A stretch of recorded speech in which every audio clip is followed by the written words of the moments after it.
Welcome back, everybody, to the October Country Comics Podcast. Woo! This is Devon. And Will. Steven. And welcome back. It's Tuesday night.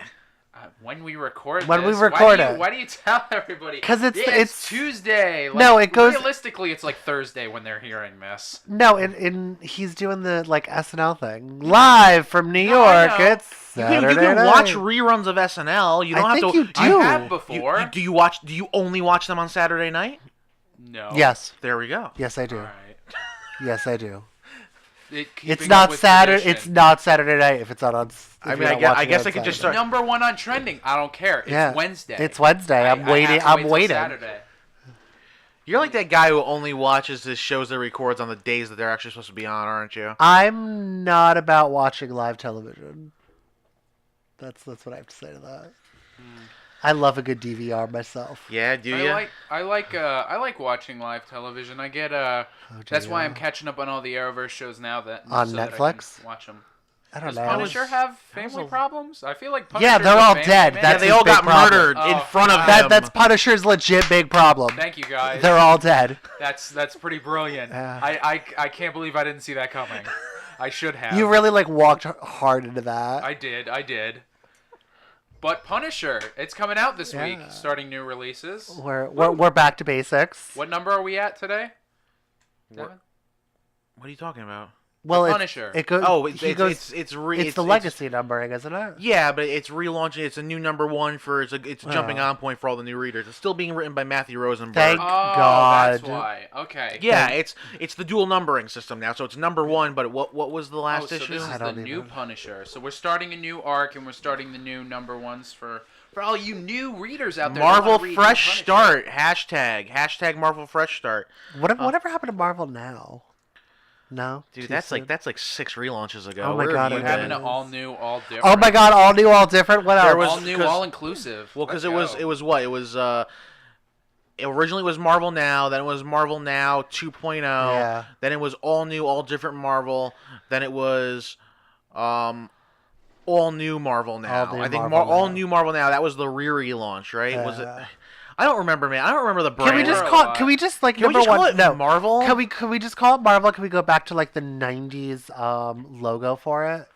That was the I want. best logo. That was their best logo. That was their best logo. I remember that one. I rank that right up there with DC and the Shield. Punisher keeping its writer from what they've done so far. Yes, Matthew Rosenberg. It's brilliant. From several customers that it's so brilliant.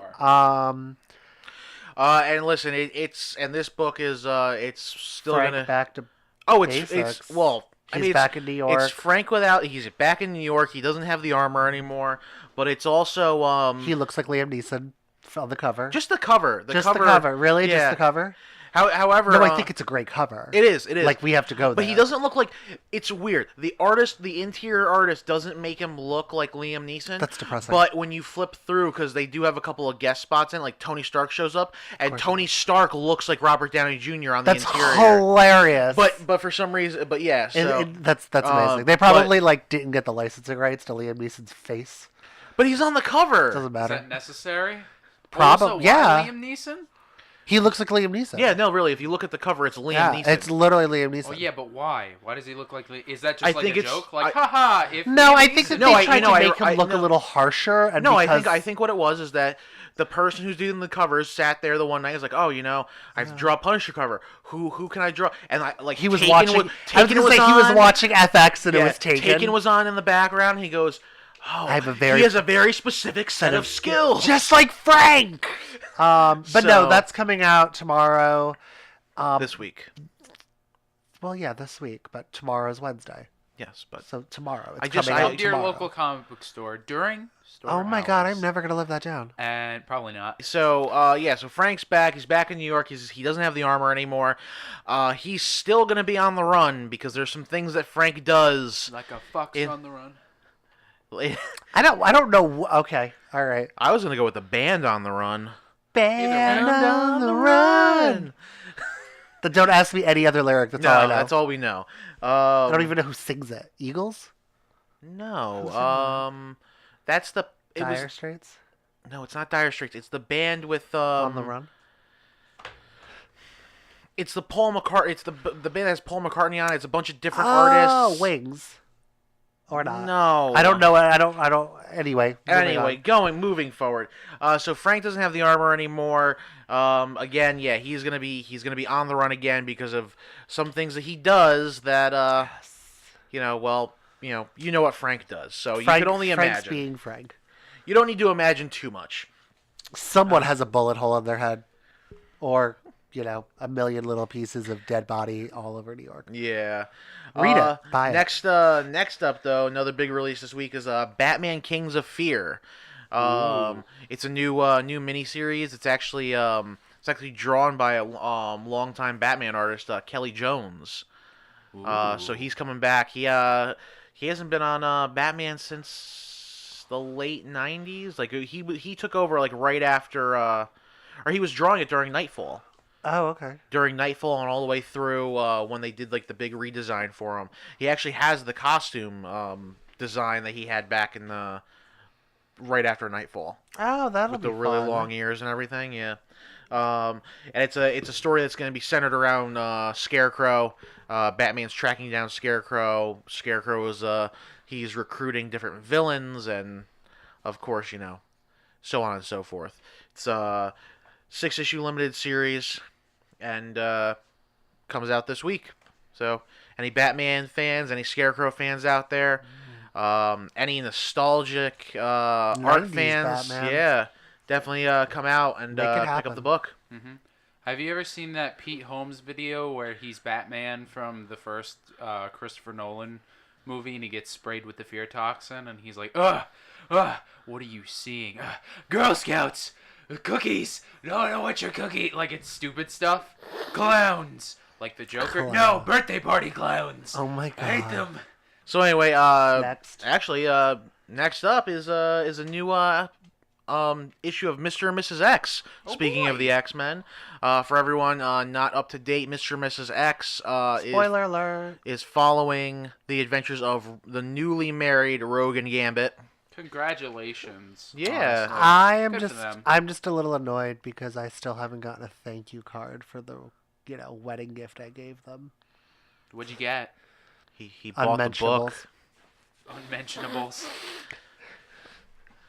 I don't know.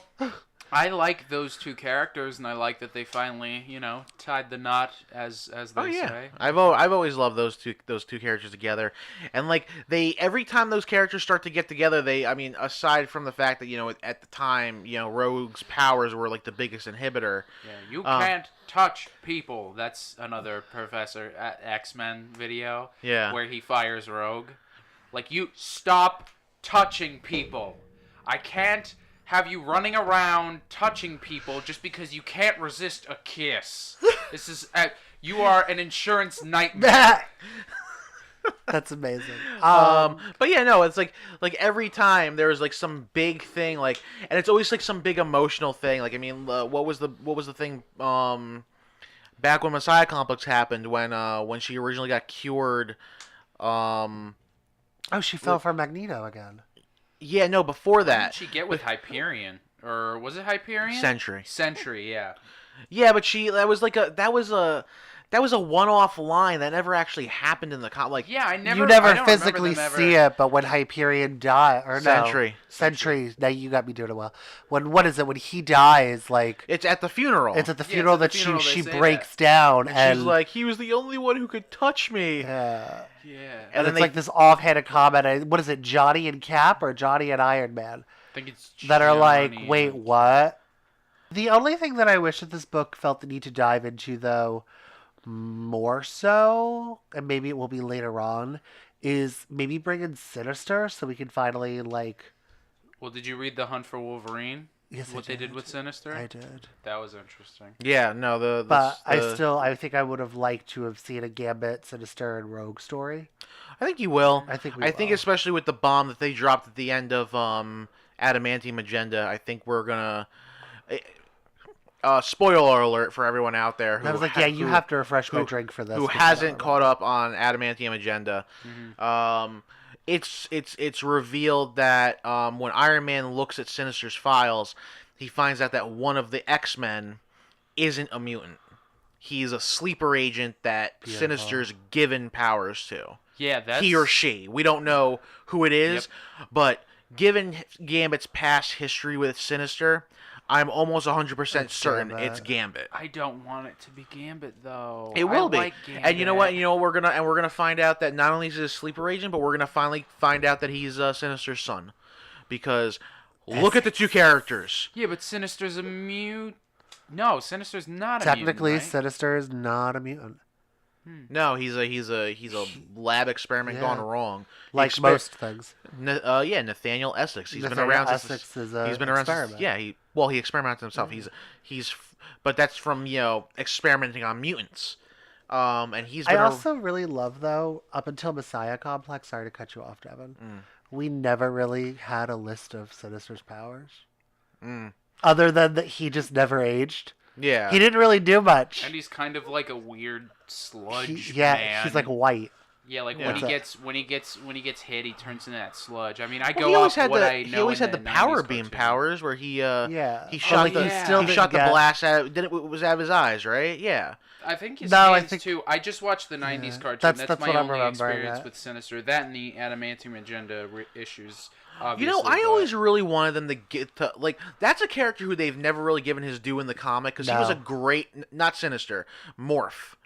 Oh yeah, he was such a great character in the show. Yeah, he was. And he's popped up in Exiles, but that's not Exiles. It's not the same Morph though. No, it's. Well, they're never gonna do I mean, they might. I wouldn't put it past him with the new stuff that's come out with X-Men, that they might he was there the whole time. No, you just forgot. I think that if they were to do it, they would have already done it with No, listen, he's right. Think about this for a second. So we've got the 10-part weekly X-Men Disassembled, right? Remember what they did with No Surrender, the Avenger you forgot existed. They've also done that with other characters that they've just left alone. They did it with Sentry. Yeah. For all you Deadpool fans out there, he guest stars in the book for some mayhem that, of course, Gambit and Rogue really need on their honeymoon. So yeah, if you guys are out there, you Rogue and Gambit and Deadpool fans, come out, check out the book. Really fun. Also it's written by a great writer, Kelly Thompson. So yeah, come check it out. Next up is the second issue of the new Image series, Die, Die, Die, written by Rob Kirkman. I think that's very forward. I just want to go. I don't know if any of you have listened to it, but Troye Sivan has a song called "Oh My My My." Okay. And every time you say that, I hear Troye Sivan singing it, but he goes, "Oh, die, die, die." That's all I keep hearing.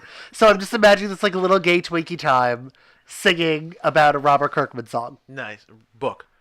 No, the song. I mean, meaning he turns it into a song. Yes. Okay. But yeah, so it's Die, Die, Die. It was a surprise release a month ago. No one knew it was coming out, so they dropped the book. The reviews were really well. The reviews were really good for it. You got some Chris Burnham artwork in there. I've heard there's a little bit of that Frank Quietly might be having something to do with it later on. Oh, interesting. But yeah, no, the book itself it's just basically what you could imagine, a book called Die, Die, Die. It's like going to watch a trailer for something called Vampire Babysitters. I mean, you kind of know what's gonna happen. Oh, can we just talk about how I really want Netflix to give me a sequel to that Babysitter movie? Speaking of kind of the Babysitter movie. The movie was so absurdly if you're looking for a really good bad movie, just do yourself the favor. It makes fun of all those old 80s and 90s babysitter movies. Oh, with the light touch of horror. Like the Spy Next Door. Yeah. Or the Vin Diesel, the Pacifier. Movies. Yeah, it literally it's that kind of concept. What's the one where it's actually like the babysitter's like a spy, not like the old one from the 90s where it's the cover where she's hanging off the side of the building and she's got the kids on her back. The kid has the Thor helmet. Yeah. It's The Adventures of the Babysitter or something like that. Yeah, okay, yeah. That's exactly what it's called. It's going to drive me insane. I'm going to come back to it. Adventures in Babysitting, maybe? Yeah. Hold on. I'm going to Google it while we continue. Well, in any case, so Die Die Die is exactly what you would imagine. It's just no holds barred, just crazy, over-the-top, bloody violence. Adventures in Babysitting. Yes. Okay. That was a great movie. But yeah, so if you guys like Robert Kirkman, if you enjoy kind of the indie world. The indie world, yes. And you're, if you're familiar with, more of the ultra-violent genre, then yeah, I'd say come check it out. It's been selling really well. We're #1 sold out, so I would recommend. Are they doing a second printing? I don't believe so. Wow, what a D move. Well, I think it was a book that dropped, and it's one. You missed your shot, Robert. Yeah, it was a surprise. It was a surprise drop for a title. Yeah. And we had it out there, and anyone who wanted to get it got it. Good. So yeah, if everyone who's out there who enjoyed the first issue, second issue is coming out this week. I hope you enjoy the second one. So next up, our final big new release for this week is the new launch of West Coast Avengers. Oh boy. West Coast Avengers #1, also actually written by Kelly Thompson. Yeah, she's like a big thing for Marvel these days, and that makes me happy. Well, she's an exclusive. Yeah. She signed an exclusive, and she's gonna be one of the head X-Men writers, which is just gonna be exciting. Coming November, she's gonna be one of the head X-Men writers. It's Kelly Thompson writing and Stefan Caselli is drawing. Yes. The team, I don't know. I'm not a big fan of, I don't know, any of those characters other than Hawkeye. Like, I thought it'd go back to, yeah, that's also the thing, but the original Hawkeye. Oh. Okay. I like that.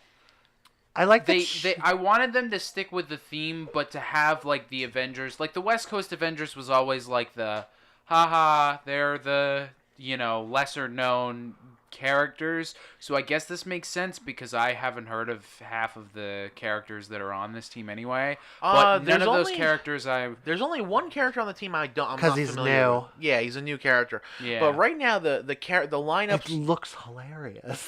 Yeah, he looks really like it's definitely they're trying to fit a certain demographic with this character.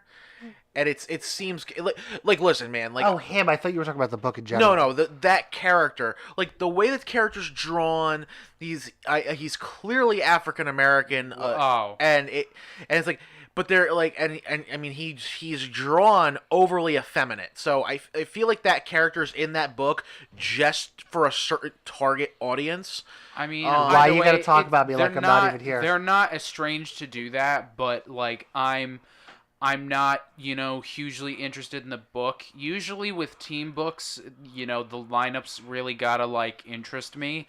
And one out of... How many of them are there in this book? 7? 1 out of 7 of them is not really... Well, yeah. I mean, here's the thing. I mean, I actually, for the most part, aside from 2 characters, one who's new, I don't know anything about him, and the second character, I can't stand this character. Quentin. No, I love Quentin. Was it America? I can't. You like Miss America. I can't stand America Chavez. I think her character is just America. I don't think it's Miss America. Yeah, it's. Well, she called herself Miss America when she was on Young Avengers for a while. Back when they did the one where Loki was on the team. I'm just super. But here. So hold on a second. The lineup right now, as it stands, is the original Hawkeye, Kate Bishop, the new Hawkeye, Gwenpool. That's also weird. Like, I love Gwenpool. That character is hysterical. No, 2 Hawkeyes. Yeah, but if you followed any of their relationship in the comics, it makes perfect sense. Yeah. Yeah, I don't know. Like they're one of those characters with how they've created them. Like yeah, but back when the Justice League of America was formed, Hawkgirl was there, but she was never a member because Hawkman was a member, and they had a specific rule that there was no duplications of power sets, which is why Plastic Man wasn't a member anyway, because they had Elongated Man. Like that, I've read a lot of the old Justice League, and that's why that comes up a lot. Like, she shows up because, you don't get one without the other. Well, here, hold on a second. I mean, you also have Quentin Quire, and you also have, again, America Chavez, and you have the new character. What? Is he a new character, or is he Gray Gray matter. Because the one alternate cover that I'm looking at right now, he looks like a mutant named Gray Matter. I don't know. And Gray Matter was a mutant who was gay that, they never really touched on. Maybe? I'm not familiar. I might be getting his name wrong. I'm not familiar enough with the character. Yeah. If he is a past character, I'm definitely not familiar with him. He might be, is what I'm thinking. But anyway, my thing is that I think that with this team, you've seen they've done team-ups with Kate Bishop and Gwenpool before, and the characters actually work really well off of each other. So, and I think that's one of the things too is Kate is she's kind of doing for Gwenpool what Clint did for her, which is mentoring her, because in Gwenpool's book she's kind of a goofy character who she's from our world. She's actually from the normal world, and they're all comic book characters to her. So she wound up going through the dimensions to the Marvel world. She has no powers, but she knows everything about the Marvel characters. Okay. So that's how she's kind of been surviving. And now she's kind of taught herself a little bit how to fight, especially with weapons and stuff. Yeah. And now I think Kate has taken it upon herself to kind of mentor her. But another thing too is that I think that I don't know how much Clint's gonna be in the book, because I think what it is that Kate, because she's an heiress of I forgot what her father did, but she has money. And I think what she's doing is she wants to create her own team, because I don't think she never really jives well with what the champions are doing. The young Avengers are all gone because they all kind of went off on their own. Yeah, they all went off on their own. And I think she wants to have her own team. She's financing it. She's fine doing it. She's doing it where she's from, which is the West Coast, which is why it's West Coast Avengers. Mm-hmm. But I think she has Clint there because she needs someone to help guide her. Like, you were an Avenger. You were an Avenger on multiple teams. You can show me how to do this the right way. Yeah. Because right now, she's never been on an actual established team. Yeah. That, Young Avengers, but that's about it. She's never been on the Avengers or any well-known team. It's also fun though for her because you get Kelly Thompson's run of Hawkeye. You had Kate learning from, even before that, who was it? Matt Fraction started the whole. Yeah, Matt Fraction. Kelly Thompson picked it up. You had Bishop learning from Clint from Jessica. Yeah. And from that little bit that Jessica appears in Hawkeye with Bishop, that I think that's why Kelly Thompson got the right to do Jessica Jones. Here's the thing though. Because of the way she wrote her. I'm also to the point now where you know what? Do it or don't do it. Put them in a relationship or don't. Who? Kate and Clint. Oh, that'd be weird. No. Well, because that's what they've always been hinting at. That they've always been hinting at. There's more to them. There's tension, sure. Yeah, but at this point, you know what? If it's not gonna be in any other book, it's either gonna be in this book or none, because now they're. I mean, I know they had their own series for a brief amount of time, didn't they? Yeah, that was the Matt Fraction run that turned into the Jeff Lemire run. Yeah, so it might be either in this run or if that were to ever happen. I'm not too familiar with that character. I'd like to see a little bit more of Clint dealing with the fact that dealing with the feelings that he has for Nat.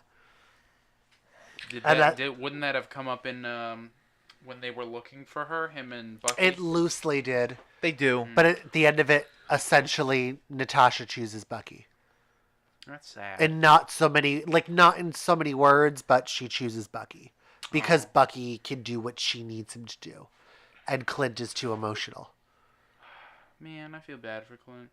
I like him in the movies. I gained a soft spot for Clint. So I kind of, I like their relationship. I also really just want to see Kate completely smack the ever-loving Jesus out of Quentin. Like, I just want her to be like, I've had enough of your stuff. Stop opening your mouth. We're going to do it my way, you whiny hipster. Well, and I love Quentin Quire. I feel like he'll slap her if it's the mentorship. No, if she's bringing him on, why is he... Because Quentin's a piece of, like... Quentin. Quentin. Oh. Quentin Quire, yeah. Oh, okay. Yeah, what's his name? What's his X-Men name? Omega Kid. Omega Kid. Wolverine, or Magneto was right. Best t-shirt ever. I'm sorry.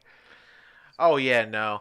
I also liked how like he kept acting like one of my favorite moments with Quentin Quire though is in Wolverine and the X-Men because he's acting like a real tough guy and he's basically telling Wolverine he doesn't know what he's doing. He's like all right. He goes fine. He goes he's like, you know what, Quentin, you're coming with me.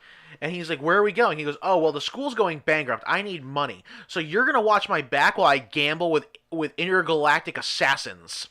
Nice. And he takes him to an intergalactic casino and he starts gambling. And Quentin Quire is like, he's like crapping himself because he's like, Wolverine, we have to leave. He goes, no. You're going to sit right there. You're going to watch my back. He's like, you're more powerful than me. So do something. Well, that was also, did you read Generation X? I tried. Okay. Did you read the first issue? When you say Generation, you mean Generation Hope? No, Generation X. Oh, the new one. Yeah. I only read the story with Jubilee. Okay. So you didn't read the first one, first issue? In the first issue, he's like, I'm over this school, yada, yada, yada. And some nonsense happens where he blows up like half of the building. And Kitty has her foot phased through his butt. And she's like, you have one of two choices. You can either fix this, or I can make my foot go solid. It's such a great moment. Nice. Before that's Kitty why he's on the pisses West everyone Coast. off. Like, that's exactly... And, like, in X-23, apparently he has a falafel restaurant? That's amazing. Like, he's literally, doing... I can see him have it. Like, that makes sense. Honey Badger and Laura are fighting. Yeah. Like, in this restaurant, like, having an argument. And, like, it's just Quentin in the back cooking falafels and waiting tables. And I'm like, what is happening? Did I miss something? Lord no, I think Quentin he's just one of those guys that, like, unless he feels like he needs attention, he just likes living a normal life. Clearly. You know? Alrighty. Well. So yeah, so listen, everybody. It looks like it's gonna be a fun book. It's drawn by a decent artist. It's written by a phenomenal one. Yeah, written by a phenomenal writer. I would recommend checking it out. I recommend checking out pretty much everything Kelly Thompson's writing right now. Yeah. I would say check it out. And her Jessica, if you're able to, like, when the trade comes out, pick it up because it is a lot of fun. And especially the artist. I forget who's doing it, but it's a new artist. Oh my God, I've never seen a Jessica Jones book look so beautiful. That's saying something. That's good. So anyway, everybody, moving on to the news this week. Some interesting things. First up, we got Old Man Logan, as everybody knows, is ending with issue 50. But the series is not ending there. They're going to be doing a 12-part maxi series wrap-up for the character. It's going to be him. I'm guessing from the way it sounds, he's somehow going to wind up back in the Wastelands in his reality. So he's going back to back where he came from, essentially. The character is dying, but before he goes, he's going to tie up some loose ends. Namely, he's going after Mysterio. Because one of the biggest things about the original Old Man Logan series was that Wolverine hadn't popped his claws in about 20 years, or longer, I think, something like that. And the reason was because Mysterio made an illusion where he thought that all the X-Men were villains of the Marvel Universe, and he murdered all the X-Men. Yeah. So now, in the new series, the new finale series, titled Dead Man Logan, he will be going after Mysterio and anyone left in his reality who is basically keeping the reality a wasteland. Does Old Man Hawkeye cover that? I think it's the bridge. Old Man Hawkeye is actually it's a prequel to the original Old Man Logan. Oh, yeah, okay. but do you see Logan do that in that book, or no? you see it in the original Old Man Logan book. Oh, because they do a flashback issue where they finally explain why he doesn't use his claws anymore. Alrighty, yeah, but I'm glad that they are clearing house of all the not Wolverine characters, but Wolverine characters. Slowly but surely. They're clear. So that they're the making way. The X-Men books are clearing house on anyone who isn't from the Prime timeline. Well, yeah, that and anyone who isn't like a prime or X-Men, like an A-lister X-Men B at best. But yes, I'm glad that Adamantium Agenda really brought it into light that there are so many Wolverine characters. There's so many different versions of Logan that we really need to clear house. Like we need just Wolverine, regular Logan, Wolverine. Well, here we go. I'm fine with it just being Logan, Laura, and Dakin. Like that's fine because his kid. Yeah, his son Dakin and his daughter Laura. Well, you read the last Adamantium Agenda, correct? Yes. Yeah, you saw what happened to. So, yeah, no, I mean. You mean Claws of a Killer? Yes. That was exciting. I haven't read Claws of a Killer yet. I know you haven't. So we were talking about it the other night, though. Yeah, no. Why did you just say yes? Adamantium Agenda. Claws of a Killer is not Adamantium Agenda, dear. You said Adamantium Agenda. What happens with what you're thinking of is at the end of... I was thinking Hunt for Wolverine. Yes. I meant the broad series. I don't know why I was thinking that was the title of the broad series. But yes, Hunt for Claws of a Killer. The last Claws of a Killer. So you haven't read that. No, I haven't. Okay. I have read Adamantium Agenda, which is why, like I said, we talked about the things with Sinister. Is it Donny Cates writing the end of The Death of Wolverine? No, it's Ed Bright. I was... pronounce his last name. Yeah, no. Dead Man Logan's gonna be being written by Ed Breesen, the current writer. He'll probably do. The X-Force book too. Either him or Donny Cates. I'm thinking. Now Donny Cates, I don't think is gonna be on any of the X-Men titles. I thought Donny Cates was doing some of the X-Men books. No. I don't know why I thought that. No, as of right now, I don't think he is. Oh, okay. He's not on anything X-Men right now. He's doing the Inhumans. He's doing Thanos and Venom. And Carnage. That's what I'm thinking. Carnage. That's actually coming up in the news in a little bit. But yeah, no. The book's going to be written by Ed Breesen and drawn by Mike Henderson. Mike Henderson is he's drawing Daredevil right now, which that's been an amazing arc. If anyone hasn't checked it out, it starts with the Mayor Fisk arc and leads into some other really cool stuff. Mike Henderson is also known for anyone who was checking out Old Man Logan versus Deadpool. Which was a fun book. If you're looking for a good, fun, ridiculous Wolverine Deadpool story, yeah, check it out. But yeah, Dead Man Logan 12-issue series.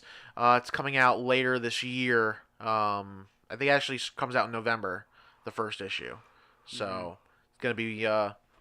I'm hoping that this book, especially with them putting it back in the wasteland, I want this book to be bloody beyond belief. I'm sure it will. I just always loved what Lemire did for... It was either in his run of Wolverine or Old Man Logan or Extraordinary, where it's him and Jean, and like she's trying to help him deal with everything that he did, and he's like, the one saving grace, Judy, was that I never killed you. You were dead before I... And like, it just breaks your heart. Like, I mean, in this massive sadness where you've essentially... How did she die? She dies of Magneto in that timeline. Same way as in our timeline. Well, not Magneto, Zorn. Sorry. Yeah, she gets killed. She gets killed by. It was Magneto. It was Magneto. Okay. Don't mess with Grant Morrison stories. Don't retcon them. It was Magneto. As being the big Jean Grey fan that I am, I was fine with her dying that way. Yeah, and in his rage of Jean getting murdered by Magneto, Wolverine cut his head off. Yeah. Magneto? Oh, yeah. Yeah, he did. How? Slices it right off. Just cut his head right off. Yeah, but it's Magneto. Because Magneto was in the middle of killing Jean. Killing someone that is finally perfectly binded with the Phoenix Force took a lot out of him. Yeah. So, so when Wolverine went full on berserker rage and just charged him, he hadn't have a chance. Yeah. But yeah, no, we don't have it, Steve. I don't think it's in print right now. So good. You have the single issue. I'll show them later. All right. But yeah, no. So yeah, everyone out there, if you're a Logan fan, if you're actually a big Ed Brisson fan, because he's subscribe to it. Yeah. Definitely pick it up. It's looks like it's gonna be pretty cool. So, next bit of news here, we have some Dark Horse news. The Buffy license is getting pulled by Fox. Oh no! So Will, how do you really feel? I mean, are they just like they're pulling the comic license so they can't make the series anymore? Are they currently making a series right now? There's a series currently right now, what but it's season is it? Season 12. Is it 12? I thought it was 13 for some reason. No, it's season 12. It's meant to wrap up all the stuff that they've done, but it's only 4 issues. So how much wrapping up can you really do for the Buffy franchise? Because it's also supposed to wrap up all the Angel stuff too. Weird. And I think what's going on is, Whedon is moving a lot of stuff over to Boom. Fox is pulling the license on Buffy. Whedon and Fox are also in talks to do a new revamp of the series for bringing it back to television. And also don't forget that come probably next year sometime, Disney is going to be owning all of Buffy. Because they're going to own Fox. Pretty much, yeah. Well, the other thing also as well that I just want to point out there, Whedon tends to get distracted by shiny objects a little bit. Whedon also doesn't have a very good voice for his characters in comics. But it is one of those things though, because like he has a show now on HBO coming out. Yeah, I forgot what it's called, but yeah, it's HBO. Yeah, and that's what I mean. Like, an HBO is one of the Prime channels or Prime, services that they're gonna let him do what he wants, so long as there are ratings there. So he may just get distracted by Buffy. Like, he may get distracted, by the show and not do Buffy. Yeah, it could. Like, until I have something solid set in stone that I have a cast for the new characters, I refuse to even try and get infuriated by this. Okay. Yeah, I mean, like I said, it's gonna be interesting to see what happens. I mean, who knows what's gonna happen with the comics? I mean, are we going to? Is he gonna keep it going from this version? Maybe when he moves the license, maybe they're gonna just completely reboot the comics. I don't know. Maybe we shall see. They'll probably be published by Marvel. Yeah. Marvel that's probably why they're yoinking the license now. Well, it's going to be either Marvel or Boom, because the other thing, too, that a lot of Boom people... owns Marvel owns Marvel, right? No. I don't know why I thought Marvel owned Boom. No, but they're going to have a partial stake in Boom now. Why? Because Fox has I didn't know that. Yeah, Fox has a stake in Boom. So that's why that's also why they're trying to pull all their licenses from Dark Horse, because right now they can move them all over to Boom. Because they're part owners. But yeah, so sad news, Buffy fans. It's the comics are coming to an end as of for now anyway. Next up in the news, the full Iron Fist season 2 trailer dropped, which looks amazing. I mean, you are the only person I know that genuinely enjoyed that series. So I mean, I expected a good outlook for you, and I'll take your word for it because I haven't watched it. I haven't watched the first season either, so I kind of, because at the time when I finally got like the Netflix ability to watch all the shows, I was like, I just ended Jessica Jones and Defenders was coming on, and I was like, I skipped Luke and Iron Fist. Right. So well, Steve, I mean, you watched Iron Fist. You enjoy Iron Fist. I enjoy some of it. Again, I said like I've said it before. The first couple episodes are pretty. They're pretty slow. It's a lot of world building, and I mean the showrunner wasn't the right showrunner for the show. And like it's a completely new showrunner now. So season 1 is not going to affect me watching season 2. Like, I'm not one of those people. Like, I mean, seriously, the showrunner from before was garbage. Like, he essentially, technically ran Iron Fist kind of into the ground, and then ran Inhumans into the ground. Oh, that's the same showrunner? Yeah, however, though, with season 2 of Iron Fist, like, I don't hate Danny like a lot of people do. I don't mind the actor. I mean, a lot of people sit there. When you haven't told anyone you're Iron Fist, like ruler of Kunlun or something, that meme was amazing. No, I like, but Typhoid Mary being in it. Oh my, yes, please and thank the other you. thing too. I mean, you're also just from the trailer. The new trailer is it's a lot of looks like there's gonna be a lot of fights. Yeah. And it's not just like these one-on-one fights or these fights with these like inept people. It's him fighting like a multi-person fight, and it's a brutal fight. And he's almost complete because his suit for this new season, he's getting like a something close to what we've gotten in the comics. It's building up from what I've seen right now. In the trailer, we see a couple different versions of the costume. Yeah, we see like kind of like the street costume, which is the one that he's kind of like with the bandana thing over yeah. his face. Then we kind of see the start of the costume, the classic costume. Mm-hmm. We see the mask. He's not wearing the full-on costume yet, though, but he has the mask. I'm glad we're getting there with and all the characters. And the fight, the story right now in the trailer looks like his who basically the guy who was his best friend when he grew up in Kunlun, Davos, right? Davos is that? Yeah. They're gonna be they're at odds because they both have different ideologies on what should be happening with the Iron Fist. Mm-hmm. So Davos believes he should be the Iron Fist. So it looks like at some point he steals the power from Danny. Mm. But Danny continues to fight without the power. So we're going to see where that goes, and that seems like a pretty interesting cool concept. Yeah. And I also really loved the girl yes, Colleen. I really liked Colleen Wing. The stuff with Colleen Wing in season 1 was a lot of fun. Yeah. What I'm going to say for viewers such as Will, like people of your mindset, watch the episode of Luke Cage where Danny guest stars. Season 1 or 2? Season 2. Okay. Only because like that, for me, that was a solid setup of what we're gonna do with the character. Oh yeah, like that is such a solid setup of. Well, it's also a solid setup for Heroes for Hire. But it's also Heroes for Hire. Let's go. It's also more of a setup though for, the direction that Netflix is going to go with Iron Fist season 2. I felt. Yeah. Like just hi, this is Danny. This is a garbage version of Danny. Well, I also feel like it's funny because a little like. On topic, off topic.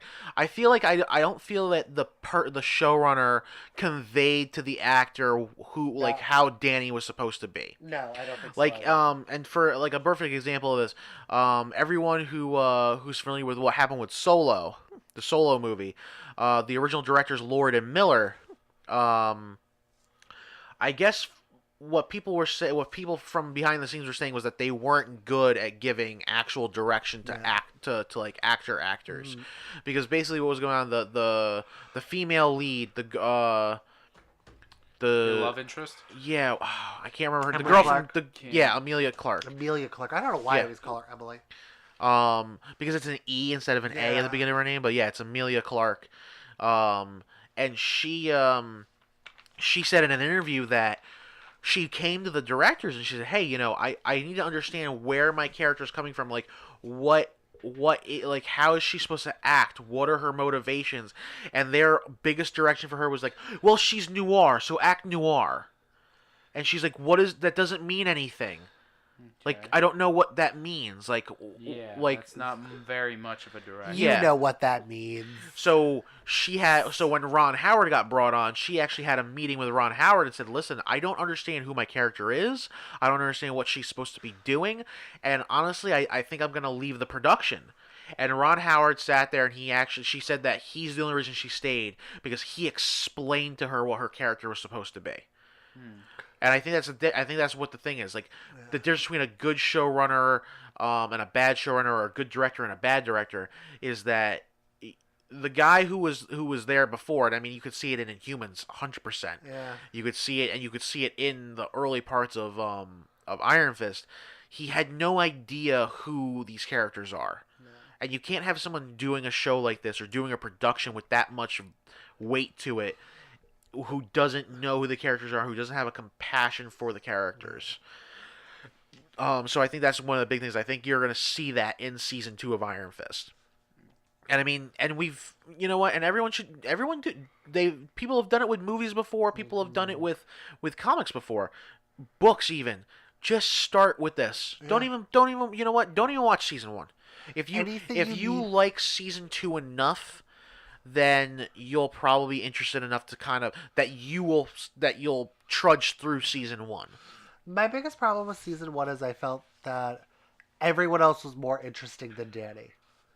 Yeah. Colleen Wang was more interesting. His 2 kind of socialite friends from childhood were more interesting. I also again, spoiler alert, the 2 characters, the brother and sister. Yeah, the brother and sister.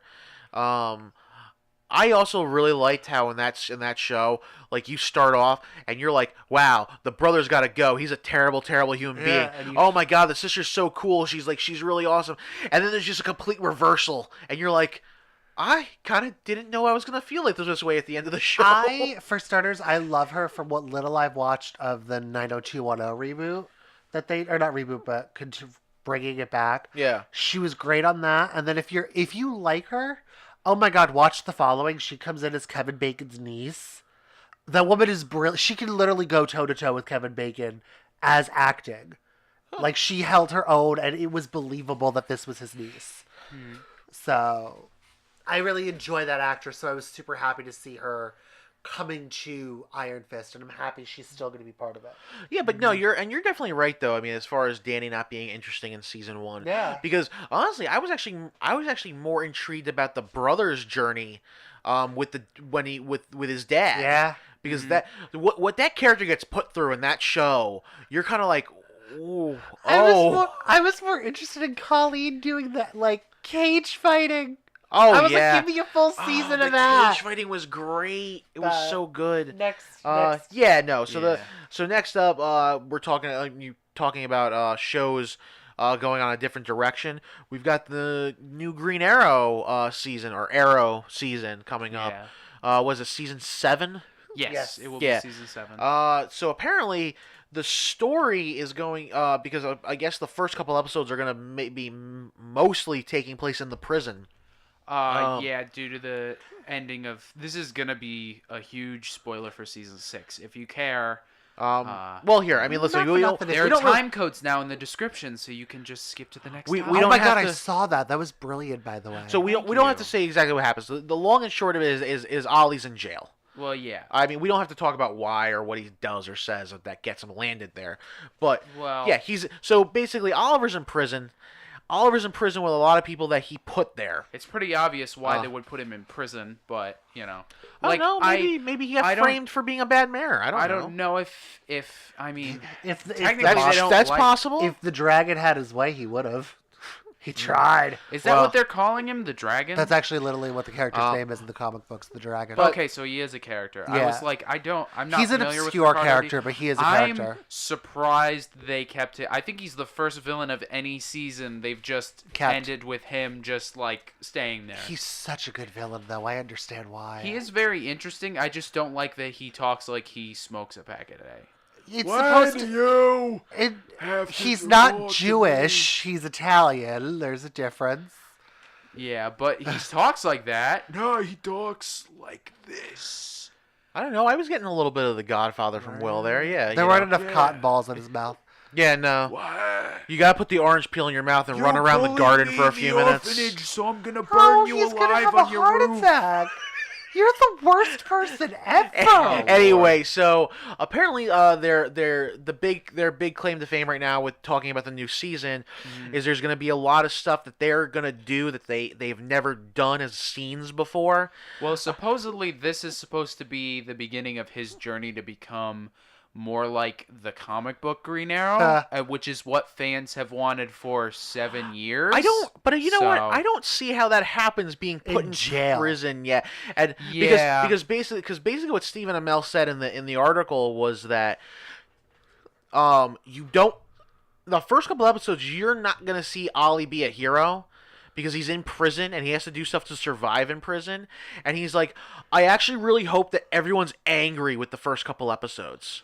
And I'm like, why? You know, you know what almost happened the last time I was angry? Like, you haven't turned enough fans off the show? I was going to say, do you know what happened the last time that I was angry at Ollie?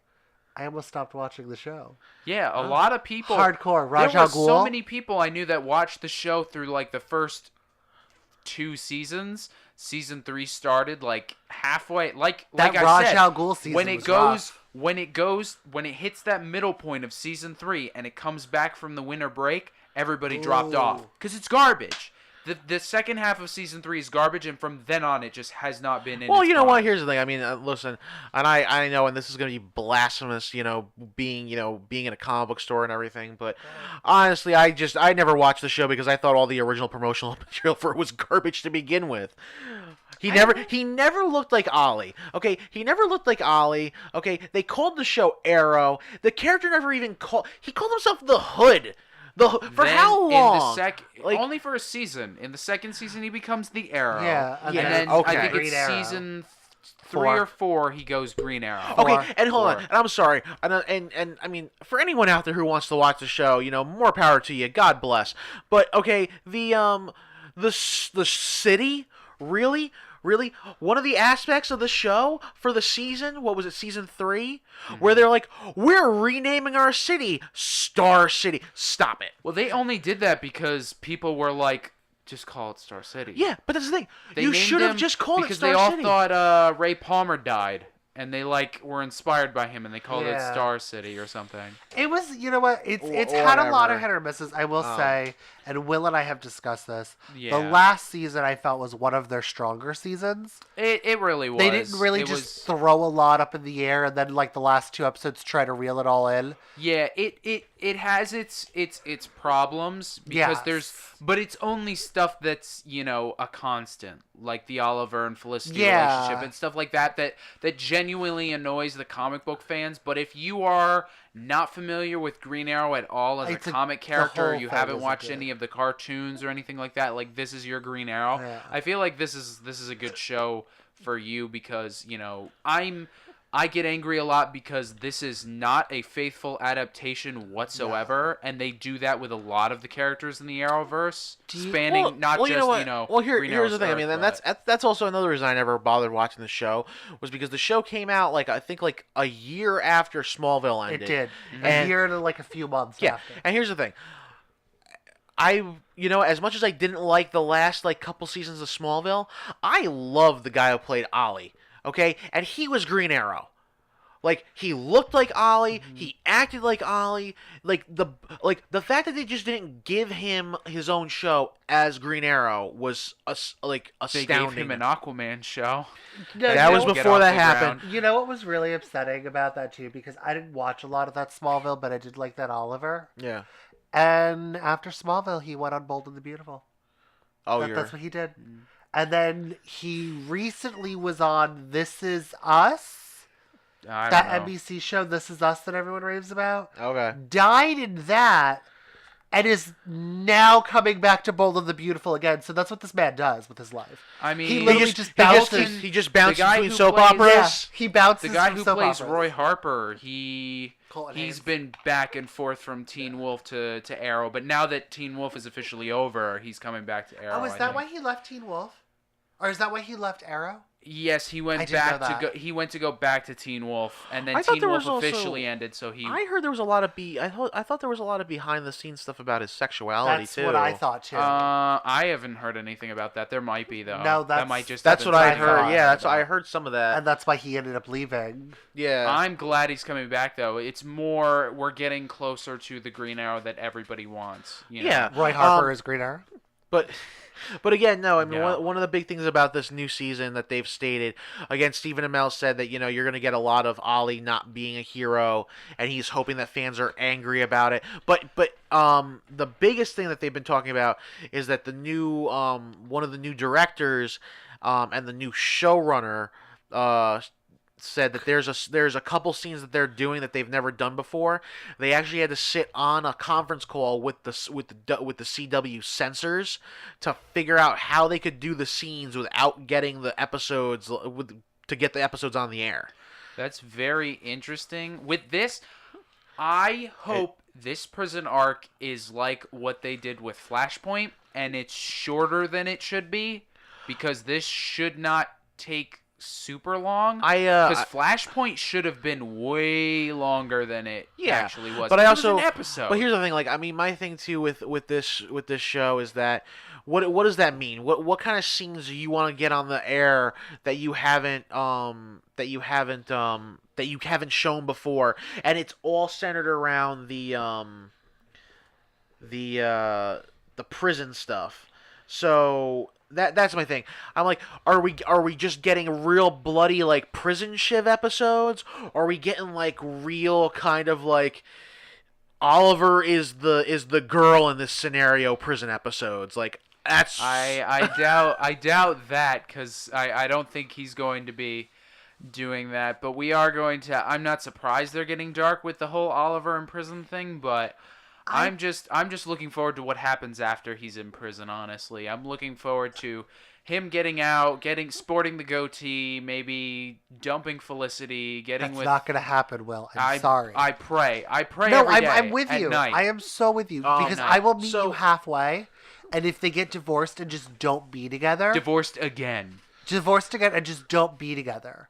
Like, I don't want her off the show like you do, but I don't want her with him. I will meet you halfway. Okay. I still say they should have just gone with the Barry Allen Felicity romance, because that seemed more interesting to me. Yeah, it did, actually. I think they should have just made her Ronnie's stepmom. Because honestly, I mean, like, they plotted this show out, they got their team, and they were like, all right, you know what? You know how there are integral Green Arrow characters, all right? We've got a main character. We've got Green Arrow, Black Canary, Roy Harper as Arsenal or Red Arrow. Yeah. You know what?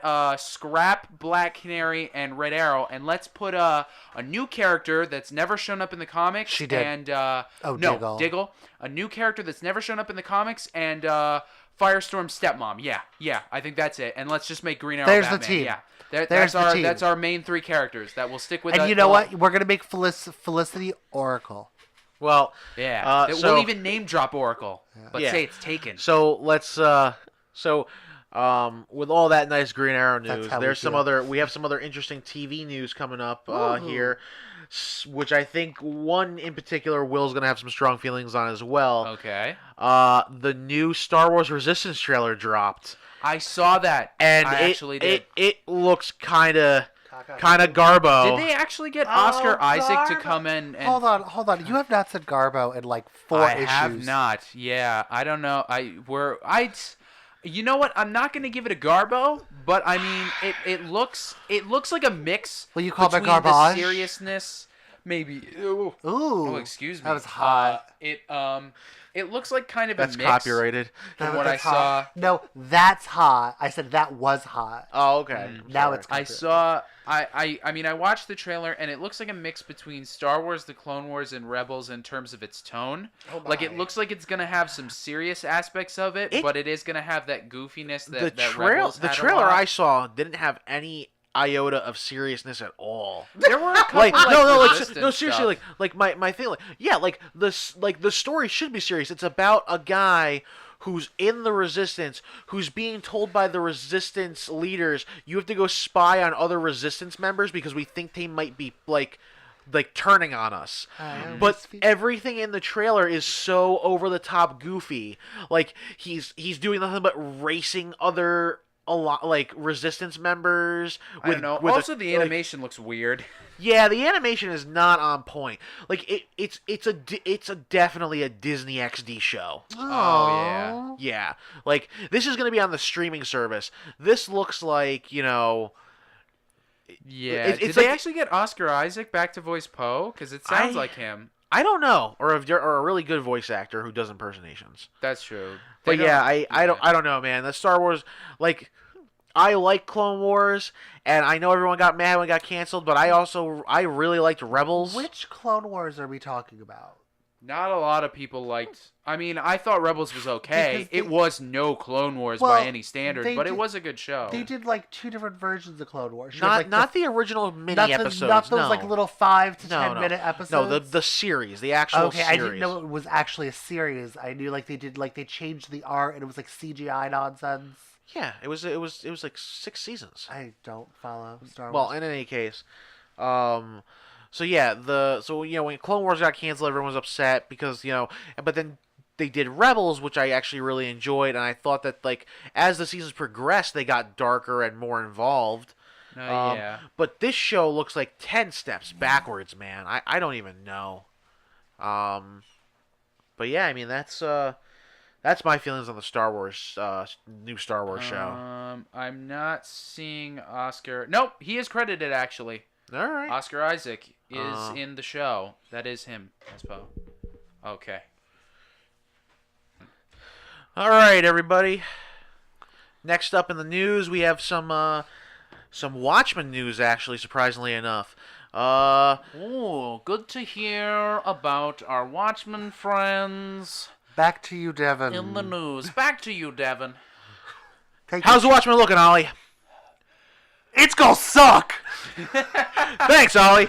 No, that's all I had for that. I don't actually believe it's gonna suck. No. So the new Watchmen series is gonna be done by HBO.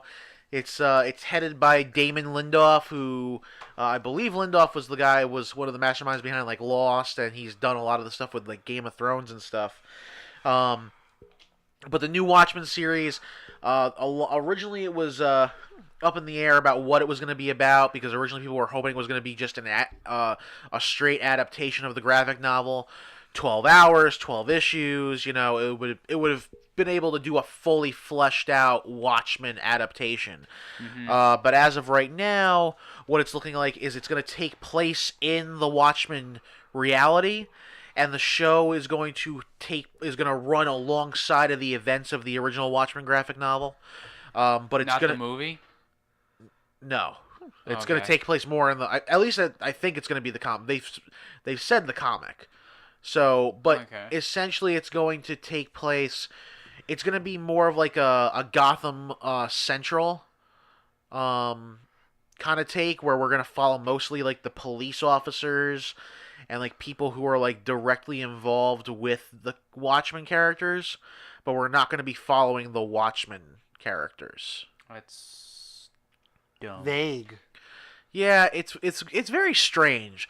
I mean, listen, Gotham Central is probably one of my favorite DC books, just because it gave you. I mean, it was Rucka and Brubaker, and it gave you a really cool insight in how the detective had to deal with Batman and cataloging evidence and doing You mean they weren't just useless? No. It actually showed them doing something? So, it could be a cool show, but I mean, I think right now, especially with everyone coming off the Zack Snyder, hype train and everything that he's done recently, with a lot of people kind of were really excited that we were going to get this pure version of Watchmen, and then to find out that it's not, I think it's going to be really interesting to see how people react to the show. Or they're still just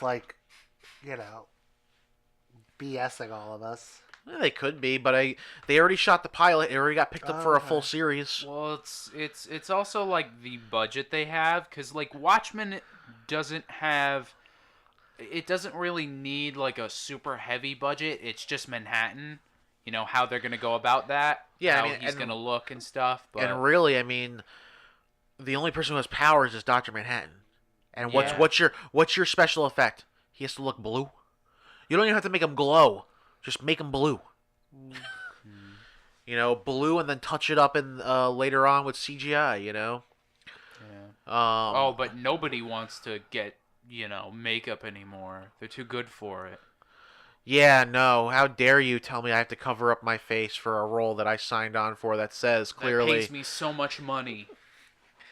To sit in the theater or to sit in the chair for 12 hours on it. You're getting paid how many millions of dollars to just sit down for half a day to get painted? If people want to TV, pay me, it's only hundreds of thousands of dollars. Excuse me. If someone sorry. wanted to pay me to like sit in a chair and get like blue head to toe, there would like number one. Not only my question is not how much are you paying me. Because, I mean, I'm assuming it's like a movie star TV budget. Yeah. But, okay. Listen, regardless, there's a whole lot of things they could do with Watchmen to do an adaptation where it's not going to cost them a lot of money. No. Because really, what's it... And, I mean, most of the money they spent on the movie was because we had to do flashy, slow-motion explosions. Yeah. Like, come on. Just because of his style and that. And honestly, I mean, I don't know how you guys feel about the Watchmen movie, but I hate the opening of the Watchmen movie with the big fight scene with the comedian, because it just takes so much. It literally feels like it's never gonna end. Well, it just takes away from what that was supposed to be. It was supposed to look like a break-in where someone just surprised him and killed him, threw him out the window, and we turned it into this big long slugfest. It's like, come on, like. And I didn't have a huge problem with it, but then again, I never read the with her with that. I never read the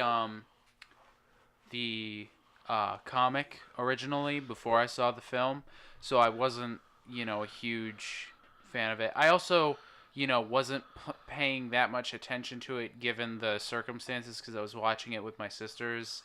In the room, like in That's the vicinity. Awkward. Yeah, and my family. Because, like, I was watching it, and then my family came home, and I was like, I don't want to stop watching it.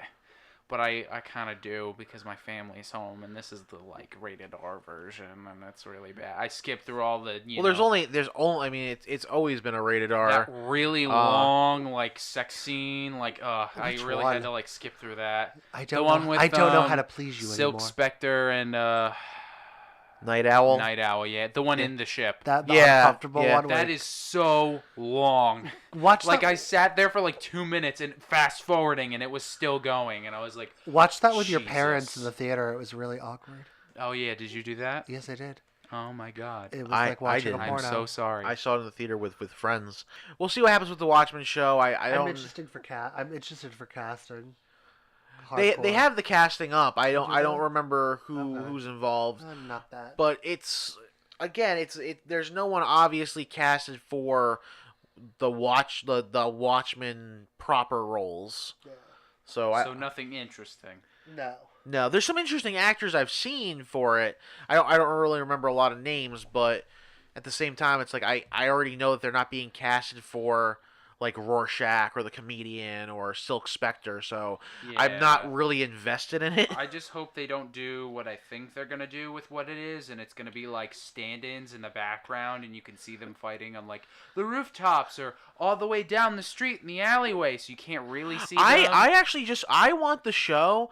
I want it to be like one of those like one of those bottle episode shows where it all takes place on one set and it's literally just the kid reading the comic and the newspaper guy. That's cool. All I want the show to be.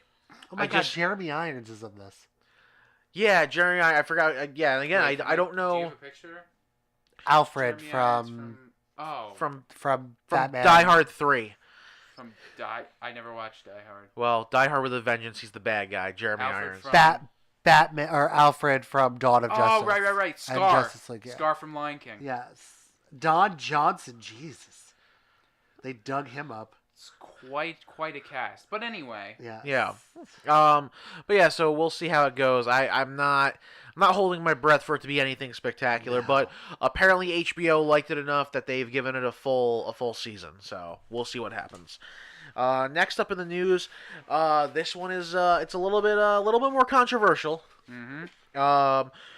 There's a new the Champion series from Marvel is going to be addressing the topic of school shootings and gun violence. Okay. So from what I saw, I thought it was just going to. So this upcoming arc is going to be a school shooting happens? It's going to be a one-shot. Oh. It's just going to be issue 24. The normal series artist is being replaced with a different artist. I forgot who the artist's name is, but it's still being written by the writer Jim Zub. Is the normal artist being replaced for just this one issue? Yeah, it's going to be a special standalone issue. It's going to be issue 24. It comes out later this fall. But basically what's happening is that it's going to be mostly a Miles-centric issue. Mm-hmm. With the backdrop of that there's a school shooting in his school because he's clearly a student still. Yeah. And it's the idea that with all his powers and everything that's been going on, like all the things he's seen and beaten and survived, that this senseless violence and this act happened and he had no power to stop it. Mm-hmm. It's something that just happens in an instant. You don't know it's coming. It just happens. I don't know how I feel about it being addressed in comics, especially with with this group of characters. I mean, the thing with big tragedies in comics is that it kind of doesn't make a lot of sense, given that they like I'm glad that they bring it into media to give it attention, like in regards to that they're trying to create awareness. But when you bring it into a comic book in worlds where characters are very capable of preventing this kind of stuff, it kind of makes it like, well, why didn't you stop it? You're like, you can hear that from like 1,000 miles away, and you're fast enough to get there before the first bullet hits the first target. Well, that's the thing. But at the same time, it's like I don't ever like it when comics become overly political. That's one of the main reasons I really. Well, are you scared it's going to be like guns? I think. Well, I don't know, because I don't know. I'm very hesitant to read the issue. I do like the Champions book. I do like Jim Zub. I've heard good things. But I'm very hesitant to read it because it's one of those topics that it's a very polarizing topic, because people are always. It's very interesting to me because everyone's really kind of arguing the same thing. It's just that no one wants to talk about it. No one wants to actually have a conversation about what needs to get done. Mm-hmm. It's you have, because it all becomes about the actual guns and the policies enacted with the that surround the guns.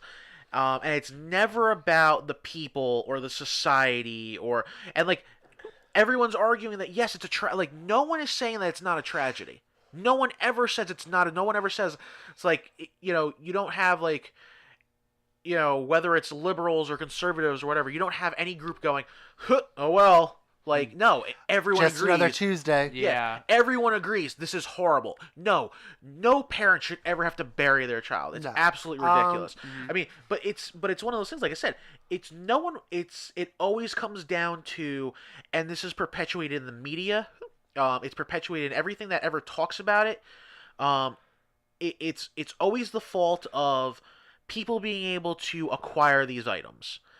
It's never about the people who are acquiring them. It's never about the circumstances that surrounded their lives, or there's all these other factors. And I mean, and even one of the biggest factors that people don't talk about is the mental health issue that is surrounding all these tragedies. Mm-hmm. Well, I think with with the background check policy is kind of addressing, like, obviously, yes, the major argument is, like, how, like, what limiting what firearms people can get and stuff like that, but there is, you know, the slight argument of, like, the mental state of the person doing this, because people want to prevent this as much as possible. Yeah, but, you know, I mean, but there is a lot of focus on the guns where that comes into play. And that's the thing, though, but it not only is a lot of focus on the guns, but it's a lot of focus, especially bias of the media, the focus on they don't report the actual facts about the, like, if you go through, like, there's so many things that have been fact checked that they're not telling you at all what this weapon does. Like, they're saying, oh yeah, it's full automatic. There's no weapon available to the American public that is fully automatic, none. And, like, but they tell people that, and they create this kind of panic mob mentality. And the reason why I'm so concerned about it being in comics, or in cartoons, or in any type of medium that is geared towards a younger audience, because Champions, even though it is it's comics, and obviously we all, you know, if you're a big Marvel fan, you're picking up a lot of Marvel titles. Yeah. But Champions is clearly geared towards a younger demographic. Yeah. Mm-hmm. And I think the thing that worries me the most is that, depending on how much research Jim Zub does, what his message is, it can be very dangerous, because you can be in, I don't want to say indoctrinating, because you're not really trying, you're trying to more bring awareness to it. Mm-hmm. But I think the way you present it is it's very hard. I'm choosing to look at it as, you know, a milestone issue, because it is just one issue. We're calling it a day. That's that. But I'm choosing to hope that it's kind of done in, like, similar style of, like, Speedy's heroin problem, or Speedy's drug problem. Heroin. It was heroin. Heroin, I thought it was. You know, and on a personal note, I guess you would say, I firmly feel, you know what, we teach sex ed in school. We teach DARE. There is no reason why one of the DARE officers cannot teach gun safety. Yeah. When I wanted to shoot a gun at whatever age I was, my father said, okay, I'm going to talk to your mother. My mother dropped me off that weekend because my parents were divorced. My father had the gun taken apart on the kitchen table and said, okay, you want to shoot a gun, you're going to learn what the gun is, what makes it do what it does, and you're going to do it this way. And my mother sat there in the kitchen with me as I learned about quote-unquote gun safeties. How old were you when that happened? I was young. I distinctly do. I know I was in grade school because we used to go target practicing. Gun clubs, like hunting clubs, were big for my father's side of the family. Mm-hmm. So, like, I would watch my father and his brother shoot target practice and shoot all the time. Yeah. Well, I just don't remember how old. I want to say maybe 3rd grade? 2nd? That's pretty young. But that's... Given that, like, I think there's obviously a lot of ways of preventing it, and I think the issue will probably address that. I don't know. It all depends on what it's going to focus on, what aspect of it, because, like you said before, there's a lot of factors that go into school shootings. But, you know, I mean, and like I said, like, this is the biggest thing. I mean, like, and like for Steve, I mean, when I was like, you know, I was 6. My dad bought me a BB gun and taught me like target shooting and things like that. I mean, I had a bow and arrow when I was 7. You know, my dad taught me how to use that. I mean, it's all about how it's presented. I mean, there's also a lot of people who, I mean, you can't say it's people who don't know about guns who are grabbing guns and walking into schools and shooting, because there's clearly people who know what they're doing. I mean, you know, but the thing is, like, I think it's like we've also, again, and I feel like it's mostly like part of the media bias and how it's presented, because for the most part, I mean, there was a day and age where people, you were taught that is a tool. You do not touch it. That is not yours.